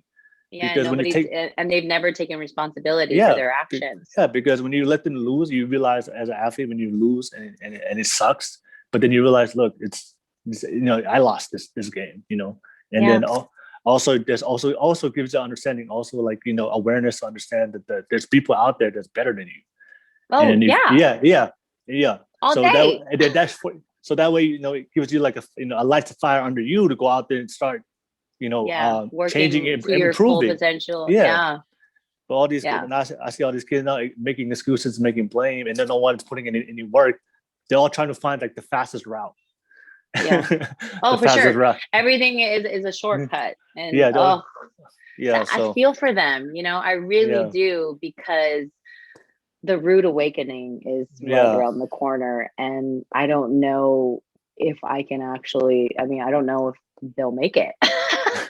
Like, Yeah. oh shit. Because then that's what, then we start putting labels on everything, in the sense of, oh, we need a pill for this because you're like this and you can't handle this. And it's like, yeah, I feel like it just spirals down because of maybe something so simple as teaching this Yeah. person how to lose when they were a child, right? Yeah. Like, those lessons are so valuable, Yeah. and you shouldn't escape them, or you'd be missing out. Because winning is one thing. Like, I would lose I learned more, and I always learned from my losses versus my winnings. Yeah. Like, I learned very minimal from when I won versus when I lost. And I would never, yes, it sucked, but I would never give up those losses, because the lessons I gained from them were way more invaluable. They were way more invaluable. Yeah. And also there's certain things about our human character that you can't develop without adversity. Oh yeah, for sure. Like, perseverance. It can't always just be good, right? That's why there's the balance of life. There's bad and good. Yeah. You need to experience, because okay, say if you never experienced loss, then you would never know how good it is to win. That true elated feeling of winning. If you're always winning, no better, right? You know nothing else. And so then you don't get to fully experience what that feeling is, like the good. You don't ever really experience that great feeling and that what you call it, incomparable emotion, right? Because you've never experienced a loss that kind of balances that out. Yeah. And also, I wouldn't want to live in a society where not only for athletes, but we start giving participation. We start giving people jobs because of participation. I wouldn't want my doctor to be Yes, but do you want the doctor that actually is the best, or do you want the participation doctor? I don't want the participation doctor. Yeah. Just because you showed up to med school. To med school. You failed it, but you guys gave him the title and the exactly. It's like also totally. Or drivers. You don't want to freaking jump in a car with somebody that doesn't have a license. You know what I mean? Pilot, the participation pilot. Holy shit! No. And that's what I'm saying. That's the world we're leading to if we allow these participation things to happen. I agree. That's why I feel like we gotta cut this. We gotta nip that shit in the bud. So you can at least count on my children not being in any of those. Oh, cool. I just wanted to ask. I know you're an athlete, but I already knew the answer. I already knew. You don't make it to the Olympics participating. No way. No freaking way. Trophy. I mean, I wish there was. It was like a whole lot easier than the shit we had to go through. Yeah, I know. All right, so I think thank you. I think we had a good experience talking about your life. We're going to go into those topics that we got some nice topics to talk about that we discussed before.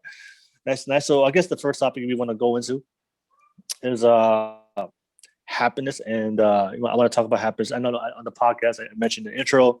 There's the three areas I want to talk about, which is Lion King. Lion King, the circle of life, happiness, love, and success. Those are really important areas as far as our growth as individuals. But we'll start with the happiness. Finding your self identity. I know that's something you wanted to talk about and mention, and I'll open that topic to you.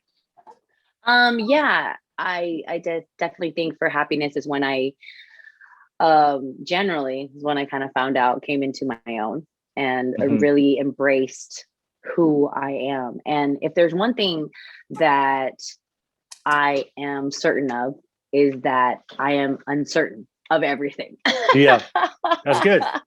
That's good. Yeah, I feel like I've grown enough to know or experienced enough in my life to completely get to that point where I am 100% sure Yeah. about nothing. Yeah. The only certainty in life is uncertainty. Yes, yes, for sure. And and that comes with just all the different experiences, right? With age, like I turned 37 this year, Yeah. and going back and looking at my younger self, and yes, I had mentioned that I was fearless, but I also had so many insecurities that I didn't really know how to identify, right? And with age and with all the experiences that I've had, less and less of those insecurities are around Yeah. anymore. And that comes with knowing a little bit more about myself every Hmm. single experience or every single day, and taking that time to actually be with myself. Yeah. No, Yeah. I do want to ask you two quick questions before you go into it. So for you, I want to ask you, what does happiness mean to you? What's your definition of happiness? And then the second question right behind that is, why do you feel like self-identity plays an important role of being happy? Well, happiness is, to me, is actually way more simple than what I thought it was when I was younger. You know, when you come from a small island in the rock, happiness was outside those borders. Happiness meant I could travel whenever I wanted to. I could meet as many people as I could, or I could make as much money as I could, so I could buy that house, or for my Hmm. mom and dad, or that car. But now, happiness to me is actually the first concepts that I had growing up in the island. You know, I moved here to the States with this elaborate dream of making all these pretty much material things, Hmm. right? Only to strive so hard to want that simple life back Gotcha. home Yeah. in Yeah. Samoa. I It's true. I really don't have, I think truly happiness for me is now that I have children, um, is to be able to see them grow up in a world that's kind, and a world that lets them explore like I did. And it almost makes me scared. Does that mean that I have to take my children back to where everything started for me in Samoa? Because when I think about happiness, that was really when I was the happiest, Yeah. right? Is that simplicity of playing in the mud, and seeing things for the first time, and experiencing things for the first time. Um, and also then taking it out. And when I went and traveled the world and finding out all these things about the different cultures and different people, and getting to meet and hear everybody's story. I think I'm an empath by nature, so I tend to.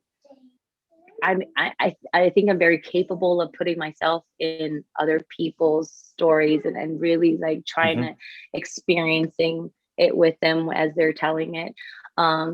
And right now I think I'm pretty happy. I'm pretty fortunate, to where I get to finally, by knowing myself, right, in your two-part question, Hmm. knowing myself helps me find out what then makes me happy. Exactly, Gigi. Sorry. That's my daughter, Little Yeah. Kitose, who we call Gigi. I'm hoping, confirming why I'm happy. Oh, yeah, you see? Yeah, so I'm happy. I'm happiest being around people. And I had to find out who I am, in a sense of, part of what makes me who I am is my love for people. And as long as I'm around people, and as long as I get to have a good conversation, that's a good day for me. That's happiness Okay. for me. Yeah. So if you had to like verbalize your happiness as a definition or a term, like in the simplest way, what would it be? Family, friends, people.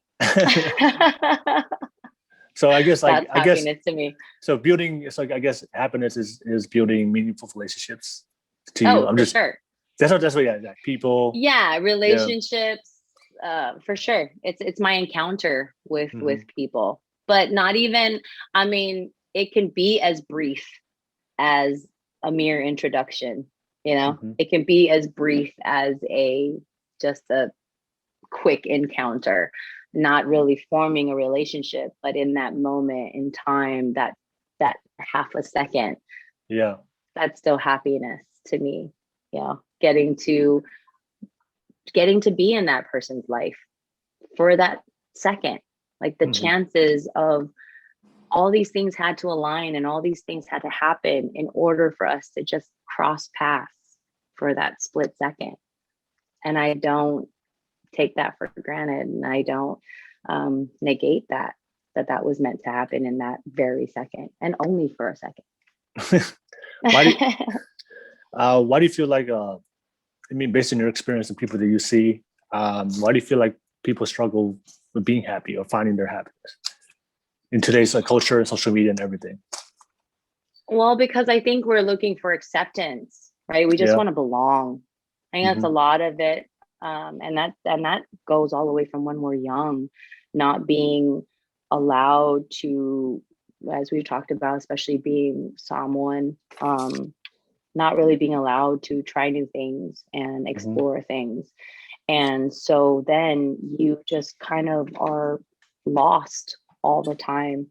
And I think that's one of the most terrifying feelings. I've felt lost a couple of times in my life, and I don't ever want to go back there. Hmm. Right. But it's inevitable. Like we were talking about the ebbs and flows of life and emotion. And with that, you can't always be found. Yeah. Right. Um, like I said, what I'm completely certain of is that I'm uncertain of everything. Yeah. And so I still to this day have moments where I feel lost. Hmm. And it's trying to center myself again and get to that point where it's like, okay, it's okay. I can move on and let me take this moment, really live this moment right now, accept it, and then move forward. But like you were asking, why is it so hard for people to find happiness? It's because, well, we're not happy all the time. You know, Yeah. that's just not realistic. You've got to, for me, I hold on to those happy moments as long as I can, knowing that just around the corner, I'll probably be in tears, you know, Hmm. crying about something or in pain about something or feeling lost. Um, maybe so many people are unhappy because that's all they think that happiness is an everlasting feeling, Mm. that it's forever. Well, that is my definition of heaven, and nobody survived to tell us Eh, about that yet, yeah. right? Yeah. Yeah. So yeah. Yeah. Yeah. I feel like I love what you said. Happiness is not something that is not always going to be happy all the time. I feel like happiness is like in finding your peace. Making a peace with everything in your life. With people, with yourself, with your failures, with your things in your past.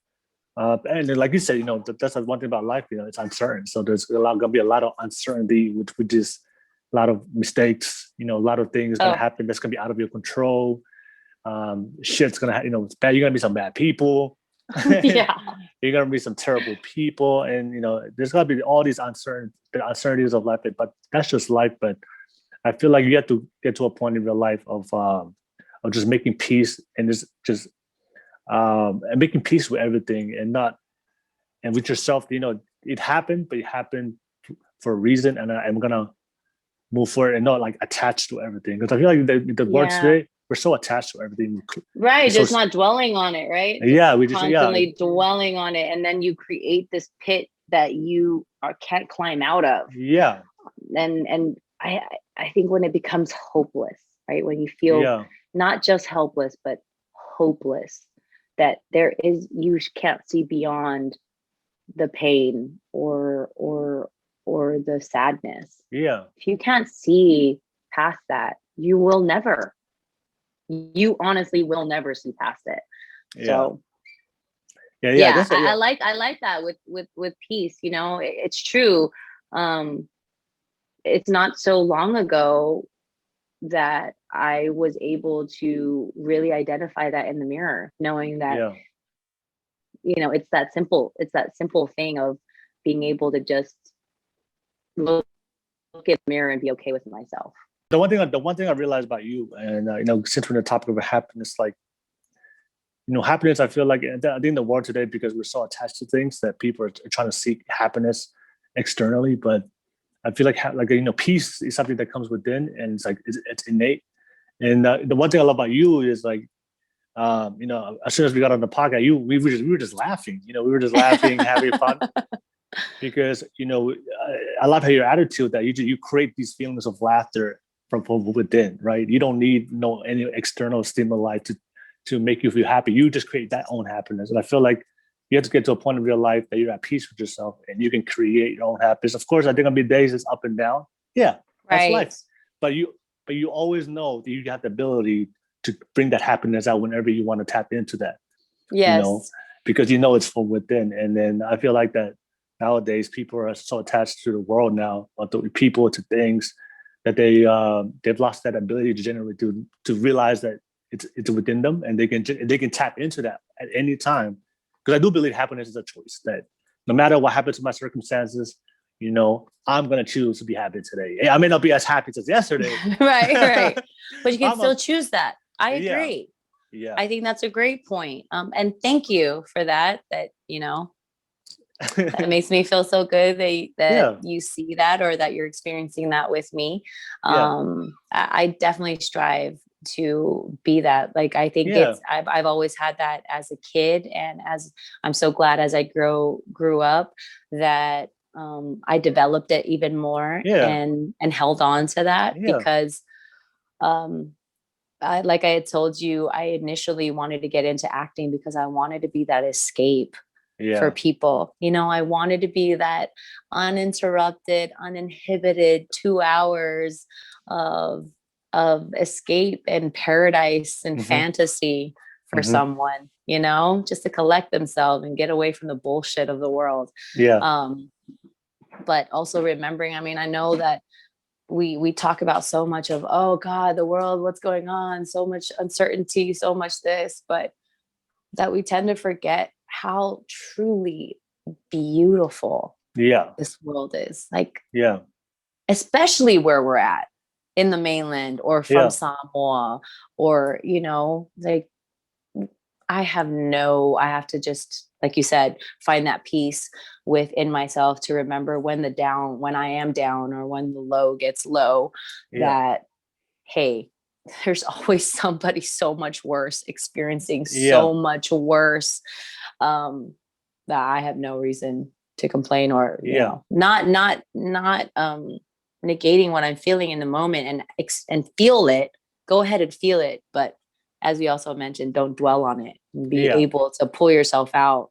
Always make sure to give yourself a rope, right? Not to hang yourself with, but to be able to pull yourself out. So. Yeah, like you said, a lot of people don't realize how beautiful the world is, but at the same time, a lot of people forget how beautiful they are. Right. Because the world, as dark and as painful as hard the world is, and I know it's tough, but sometimes people forget that, because of all the things they've gone through, and I get it. It's like life is hard, life is difficult, but that's life. But I think you said it best. It's a perspective to understand that, no matter how hard you went through, there's somebody out there that's going through a struggle, right? And if they can make it through their day, right? What is your deal? Well, yeah, exactly. That's why when I see all these my younger siblings, they're crying, or they're sad, depressed, I'm like, yo, I'm telling you, there's people out there starving, in third world countries, Starving, literally. starving, you know, but they have to wake up the next day and they still have to figure out a way to be happy and have a smile on their face. And endure. Yeah, yeah, for sure. if they can do it, then yeah, you participation trophy people. Right. Damn it, Will, I want my participation trophy. Oh man. But yeah, thank you. Yeah, that was cool. Thank you for sharing that, by the way. Mm-hmm. All right, so let's get into some talk about love. Let's talk about love, right? We got the love topics. Let's. I know a lot of people are interested. You know, love is something, you know, I feel like love is something people are starting to lose faith in this generation. And love. 1 second. No, you're good. No, I feel like okay. I said I feel like love is something people are starting to lose faith in nowadays in this generation. So like happiness. Yeah, right. You know, kind of goes in hand in hand. Yeah. So I feel like, but to me, I feel love is still as strong as ever. It still exists out there. Real love does exist. But let's talk about it. What is I guess the first thing I want to bring up is what's the struggle? Why is it so hard to find love in 2021? Why is it so, you know, I want to ask you. Maybe our expectations are unrealistic. All right. So so I know you have friends, you know, they're single, they're trying to find love. So what's the feedback? What's the I guess concern that they have, you know? Well, right now dating is just really hard in itself. We're not really meeting face to face anymore and kind of having that interaction, right? Mm-hmm. That natural interaction. Right now it's through a screen and you can pretty much create whoever you want to be. Mm-hmm. And you might not necessarily be that, mm-hmm. right? Either yet or ever. And so with the advent of dating apps and just technology, it's I feel like the irony is it's supposed to make us more connected, but it's actually, for me, feels like it's disconnected us a whole lot more. Yeah. Right? Because nobody wants to have a conversation face to face anymore. Everybody's just like, oh, let me see your story. Everybody's attention span is like an ant.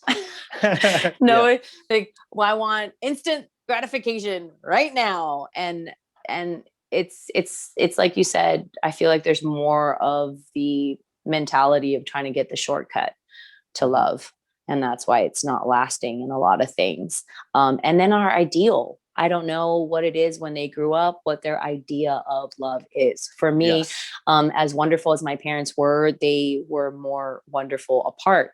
I came from a broken home, but they were together for almost 20 years before they went their separate ways. I didn't realize how much that affected me and my outlook on relationships and my, love per se in an intimate relationship until I started to date and until I started to meet guys and try to be in a relationship. I shunned from relationship. I had commitment phobia, like nobody's business, you know. I wasn't going to be held down for nothing.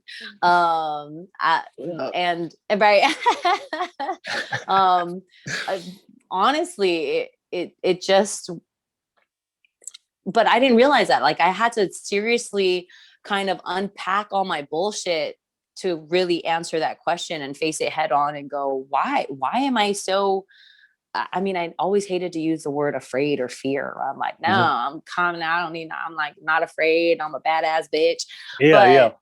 But it really was. It was a fear, right? I was afraid because then I went all the way back, and I commend myself for not being in therapy, but yet still kind of coming to this or discovering this on my own. Was that, oh, you know what? I literally had the fairy tale life growing up with my parents. They were amazing. We had the best family. And then all of a sudden, everything went to shit. And that had a huge impact that I didn't realize. So I had to go all the way back there and go, I don't want that. I didn't want that. It made me so afraid to get too close to anybody in fear of losing them that way and just messing everything up. Right. But I didn't get to discover that until I started going out and actually going through multiple relationships where the feedback that I got was on those failed relationships was more on me, where it's like, it feels like that they were more in it than I was. And got you. You know, I know it's hard to believe because I'm so drop dead gorgeous, but I got broken up with quite a few times, actually more times than I ever broke up with anybody because, well, first of all, I would fall into relationships. I would all of a sudden get introduced as the girlfriend, and I had no idea we had that discussion, but I was like, fuck it, why not? Okay, cool. You know, but then I wouldn't really be in the relationship. I still did whatever I wanted to do, go as I please, you know, like go and come as I please, and didn't really have that concept of, oh, there is somebody else that I need to think about and be accountable for. You know what I mean? Like, so you weren't like fully committed to that person. No way. No. But they think they. Right. And it wasn't even like infidelity. It was more of just if I'm very much in the back then when I was younger, I was very much like the wind. I would never stay in one place more than, 6 months was way too long for me. I wanted to live and go and experience places as much as I could. And so that's what I mean by a relationship would end, because I would just spontaneously just jump on a plane and go somewhere and not tell them. You know what I mean? It's like, but that was so foreign to me. I'm like, why do I need to tell you? You know, because I expected the same thing from them. I really did. I was like, go ahead, go, you know? Yeah. But for those persons, right? They're like, no, you're in a relationship. That's kind of fucked up. You should probably let me know. Be kind of nice. Yeah. But yeah, so that really affected me. Was when my parents broke up. My brother, on the other hand, had the completely opposite reaction to it, is where he it was a mission for him to try to get married as soon as possible so he could prove that it could be forever. Right. Whereas for me, I'm like, the word marriage gave me the creeps, and I was like starting to hyperventilate and almost breathing into a brown bag. But yeah, I'm sorry. I think I'm like going off on a tangent somewhere, but no. So, it just sounds like that you had like because of that experience from your parents, like you developed this, I guess, negative perception towards marriage that, you know, you didn't see it in a positive aspect. You just saw like as the worst thing happening to you because of what happened. Yeah. Oh, for sure. For the most part, it's like I just didn't believe in it. In a sense, no, not exactly. It was more like I believed in it so much that I never wanted to get into it, because for me, there was no way out. Right. Like for me, the institution of marriage was still so important because, we'll go back. My word is very important to me. When I make a promise, I follow through unless I'm dead. Like that has always been something that it's kind of my creed. It's a core my value mission statement. Yes, it's a very big core value for me. So when I promise to do something, and that's what marriage is, right? It's a promise. And so I couldn't promise that. Got you. Then. And I wouldn't even get close to putting myself in the position to want to have to make that promise, or, you know, because I saw it, because the people that I held at the highest standard when it came to marriage and a promise couldn't follow through with that. And I didn't want to disrespect the institution that way, you know, or the idea. And so it made me do something completely different, which was shun away completely. So when did it finally change for you that you were starting to get ready? Yeah, now you wanted, you wanted to get married. How did that change? Well, I'd have to give props 100% to my husband, Taumata Gray, for, in a sense, wearing me down, What did he do differently that the other guys didn't do? I guess he still let me be me. Yeah. And that was really important. I'm a very strong personality. I am very much a people person, and I can make friends wherever I go. I can spark up a conversation with anyone. I mean, literally, like a homeless person or a brand new baby. It just, or a dog on the corner. It just, that's just who I am. And I guess I didn't realize, but it can be intimidating for a lot of people. And in my case, for men, right? Because anywhere I go, attention would be drawn, and that's a lot for someone to either feel like they're on the back burner of, or that they're constantly having to share. They're constantly having to share me, because that's what I love. I'm a sharer. I want to know about you, like, sincerely and truly, and then I'm offering whatever I can.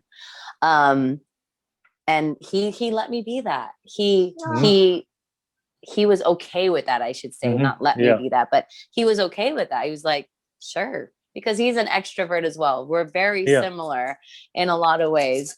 And his perception of marriage was, that's always what he wanted. He knew for sure that he wanted to get married. And I guess just how sure he was about it. And then when I would hang out with him even more and more and see his family dynamic and how beautiful that was, and it reminded me of how beautiful my mom and dad's marriage was before it wasn't. But, which was interesting, because his whole family,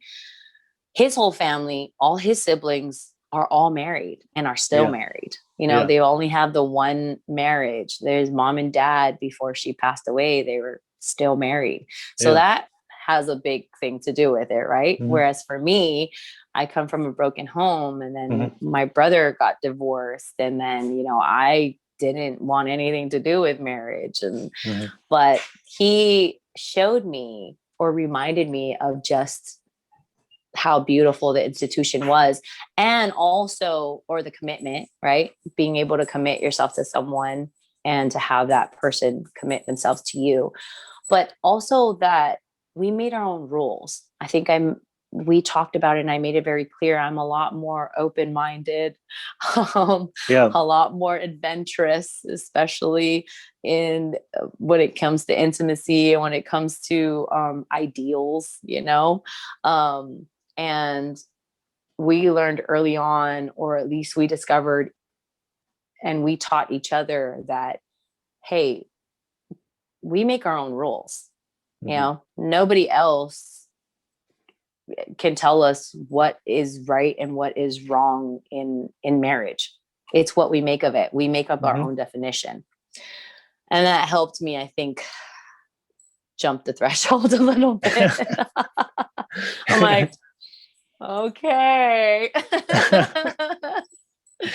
Let me dive in and not just put my feet inside the water. And that's good. That's a lovely story. Lovely love story. Thank you. Yeah. He's magical. I mean, he's the yin to my yang. He is definitely all the better parts of me. And he's patient, like that whole saying, like, love is patient, love is kind. This guy's got it, like all of it. And it's a little irritating and annoying, right? Just because you think that I'm happy and energetic. I have never met anyone more at peace than my husband, Samoa and America. He's that guy that literally, if there was a gang fight happening in the middle of the road, he would walk right in the middle and go, "Hey guys, can't we just all get along?" Yeah. Yeah. Like he's non-confrontational. He's easy going, doesn't Yeah. really get riled up for anything. It takes a lot. It takes a lot for him to, I think I can count on one hand how many times he's been mad. And we've been together for 10 years. Is that crazy? Yeah. Less than one hand. Like I can count on one hand how many times he's gotten mad. I get mad every other second. I feel like poor guy. He gets to see all the highs and lows of me. And I only get to see, I feel like I only see him at his highs all the time. Hey, shout out to your husband, by the way. I love you, boo. No, as you were sharing your story, because I do hear both sides for both men and both men and guys. Like, girls like, why it's so hard to attract a guy, guys the same way. And so, I love the way you said it absolutely best. Social media has taken away our ability to our social skills. Because dating, is you have to talk and you have to connect. You have to connect someone not only on a surface level, but on an intimate level. Also, the way we communicate that is through words, and also body language also matters as well. Yeah. Right? Well, it takes the rejection out of it so much, right? And like we talked about wins and losses, those are invaluable lessons that you have to learn.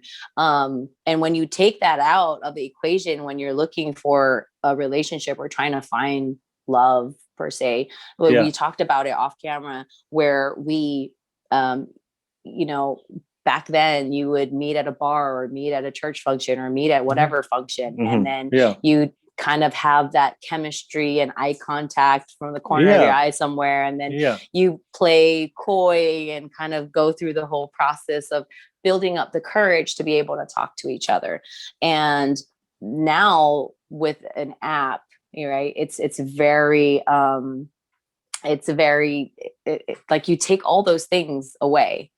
You take that initial reaction away, you take that initial attraction away, and then you have to build literally from thin air off of an image. And you know how much you can change those images, right?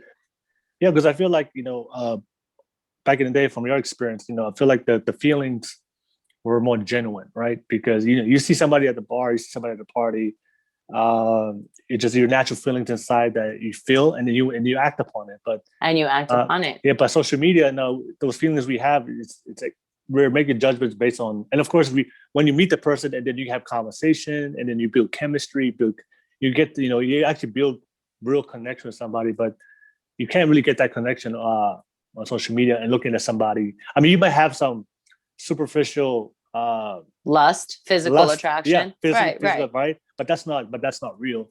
And that's not that's not a real connection. That's attraction, but that's not attraction and a connection, two different things. Right. Well, I agree, but also, I mean, you have all those things running through you when you meet in person. The old-fashioned way. God, I can't believe I'm old-fashioned now. The old-fashioned way, back in the day when the horse and buggy were still going.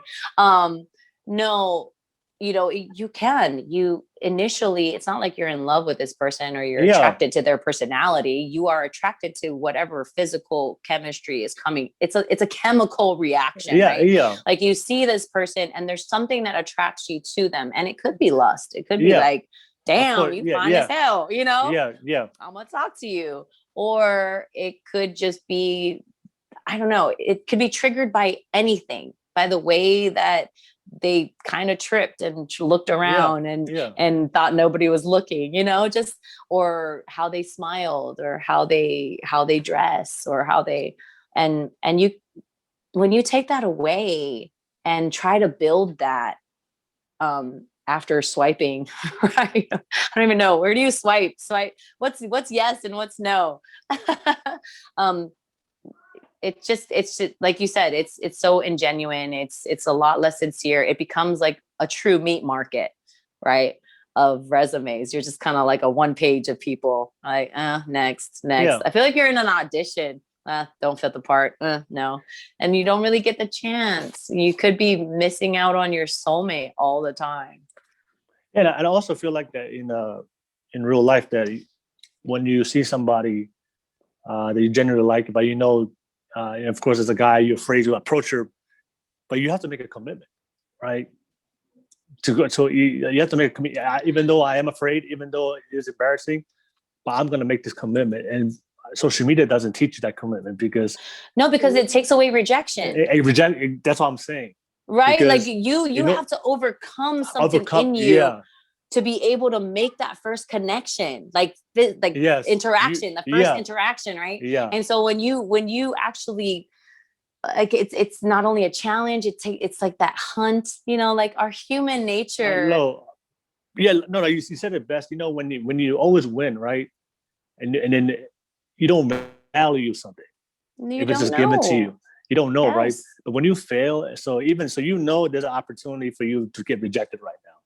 But you know that there's a chance and you could win, win, right? Get that number or get that date. And then it gives you a level of commitment to that person. And when they do say yes, you can really committed and connect to that person. But the thing is, social media, I'm getting goosebumps right now just thinking about that. Like, there's no other way to experience that.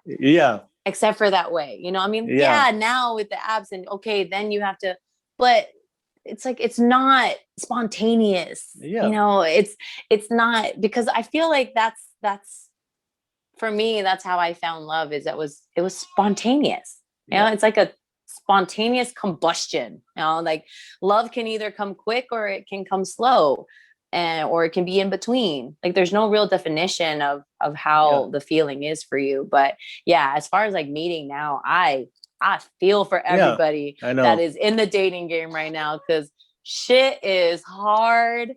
It is beyond mysterious. It's like nobody wants to commit to anything.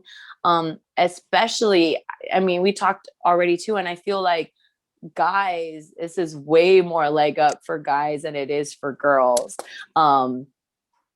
because they do it truly is, there's more than that's like, it's that saying, there's plenty of fish in the sea. There's like a shitload of fish in the sea now, right? Like you've taken it out of the sea and it's become an ocean, and it's become the whole entire planet, and it's easy to just like, ghost you, what you call it, swipe left to you, freaking catfish you. It's a there's no sense of like, there's no commitment, and it doesn't seem real when you're talking to a screen, or you're talking to you kind of almost take the feelings out of it.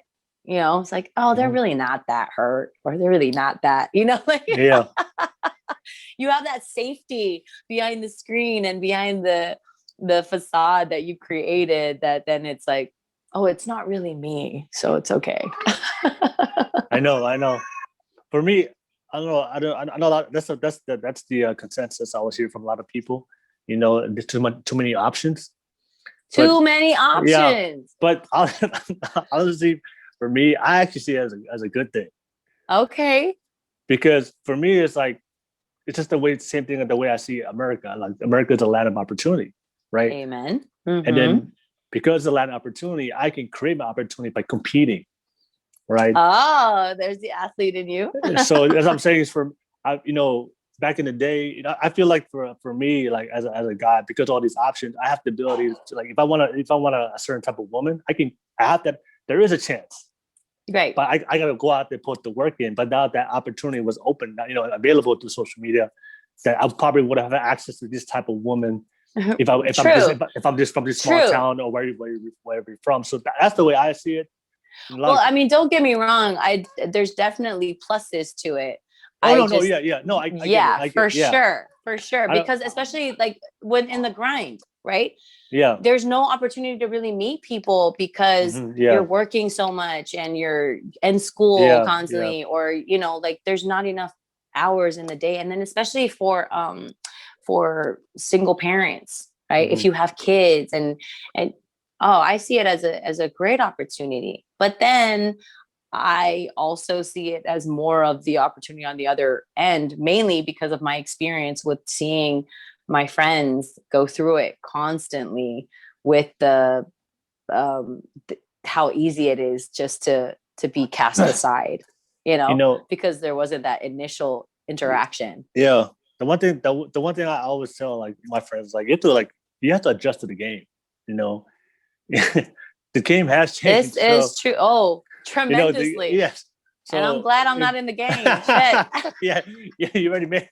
Yeah, exactly. You already. You're not that I wouldn't be killing it, but yeah. You come out of retirement, right? But you already made the Hall of Fame. You already made the Hall of Fame, so it's all good. And oh man, and that's why I always tell people, right. Like, you're right. You have to tell people like, look, you have to play the game, and because there's so many options now, you have to actually differentiate yourself. And as a guy and girl, you can't just sit back now and wait. Back in the day, as a girl, right? Like the guy would just see you and they will approach you, right?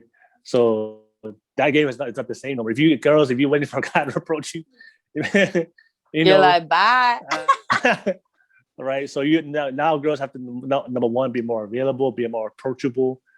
Yes. And of course, guys, is a great thing. Yeah, it's a great thing. Yeah, it's a great thing because it's really intimidating. I feel so bad that back then the guys really had to do most of the work. Of going up, of being the one to always take the L's, right? Yeah. It's like, because it's expected that the guy approaches you. Well, I mean, I was a different type of breed then too. I mean, I'm like, why? I can, if I think he's attractive, I'm gonna go talk to him. I know. But that's rare. And but you're right.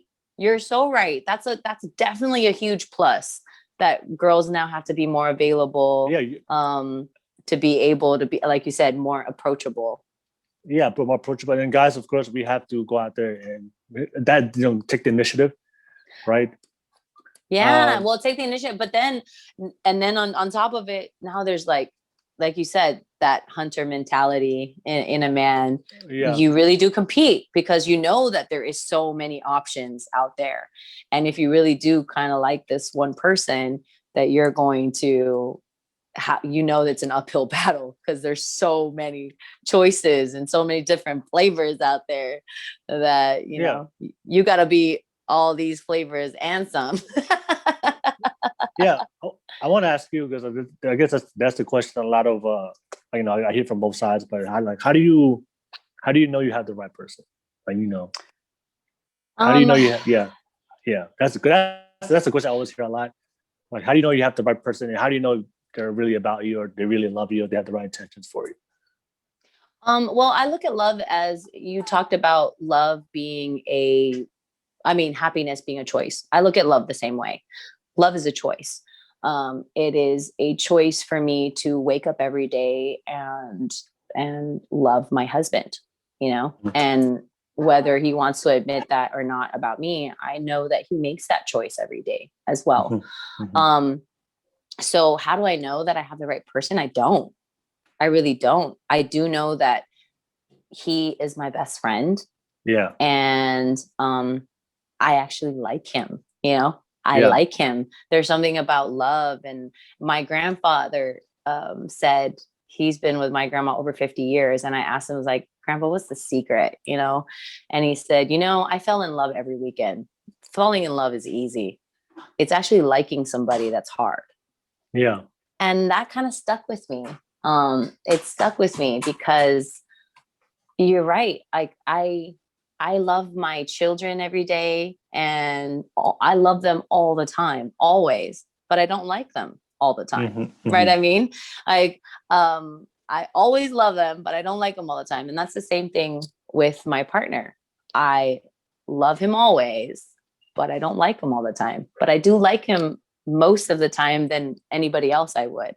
So having that, I really don't know that I have the right person for forever. All I know is that it's work. Mm-hmm. And I work hard every day to wake up and choose to be with this person and to choose. Like, that's how I know it's the right person, because I'm still willing to choose to have him be that person every day. Mm-hmm. No, I love something you shared about your husband. You said that your husband gave you certainty, you know. And I feel like for me, whenever people ask me like, how do I know? I feel like with somebody, somebody is the right person for you when everything they do gives you just more certainty to trust them more. Mm-hmm. Right. And of course that has to be done in a period of time. You got to give some time. For sure. It's definitely you can't do it in 1 month. People can be fake for 1 month, yes. But I feel like that's something I always tell people.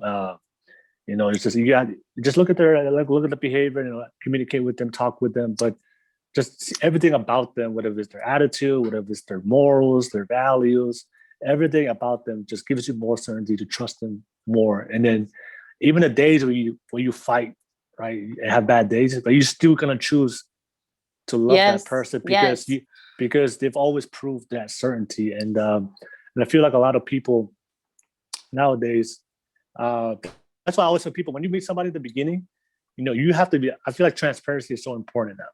Oh, because of social media, I feel like we lack the social skills now. We lack social skills that where people are not even talking in the beginning of a relationship. People are not even speaking or communicating. Talk about. I feel like I remember dating back in the day when I was younger. Like, I'll always have these. I'll always play this perfect dude just to get in the door. I think we all do. Though. I mean, but that doesn't mean that that's not us. Right. No. It just means that's one aspect of us, right? You definitely like, even when you're going for a job interview, you're putting up your highlights. Like, But I feel like there's more pressure or more, it's more, it's more, back in the day, we were probably like 80%, 80-20 back in the day, right? Maybe even 60-40. Right. Now it's like 80-20, but the opposite. The opposite way. 20% me, and then 80% of it is just like fabricated. Fabricated just to just to please them. Just to please them. And for sure. And then then it's not until like 2 or 3 months later that we finally come out our shell. Yeah. And then it's like when you decide that you're finally gonna like rip one, I can fart in front of you now. I trust you enough. That you won't run away. And I feel like now, that when I meet people, when I do go on dates with some people, I notice that a lot of them are not transparent, and I will ask questions. What do you do this? Why do you do this? Because I want to know them. I want to get as much information so I can tell. I don't want to wait like 6 months to find out who you are, and then later on 6 months I already invested my time. Waste your time. You're like, no. But I think, that's something that's still similar, whether you're on the app or you're meeting somebody in person. There's that level of you don't really, everybody's putting their best foot forward, and you still have to put in the time a little bit to kind of find out somebody. But like you said, if you're able to be as transparent as possible in the beginning, then good on you. But most people are just not going to. That's just it's a level of vulnerability that is uncomfortable, right? Go ahead. Yeah, go ahead. Yep. It's uncomfortable. I don't know what that feels like, because I've always been pretty open and pretty transparent. But I definitely see that in my friends and my family members or people that are close to me, that being vulnerable is not fun, right? Like, it's not, it's scary. It's really scary. So nobody really wants to put themselves in that position to be hurt, because that's really the ultimate thing. Like, you don't want to be hurt. And it's so easy once you open yourself up, like, here I am.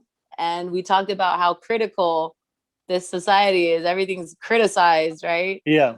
So then you're just up for you're up for the batting cage, just getting like, oh, that's not cute. You're whatever. This is this is that. And then you just start to dwindle down when you open up that door and become more vulnerable. So that's why I feel like, when you met people in real life, as a man, if I'm gonna approach somebody as I approach a woman, and put myself out there, I'm literally making myself vulnerable to be rejected. Right. And I think I was reading something online. They say like that's one of the main reasons why people don't attract love is because the lack of vulnerability, either for one partner or both partners, right?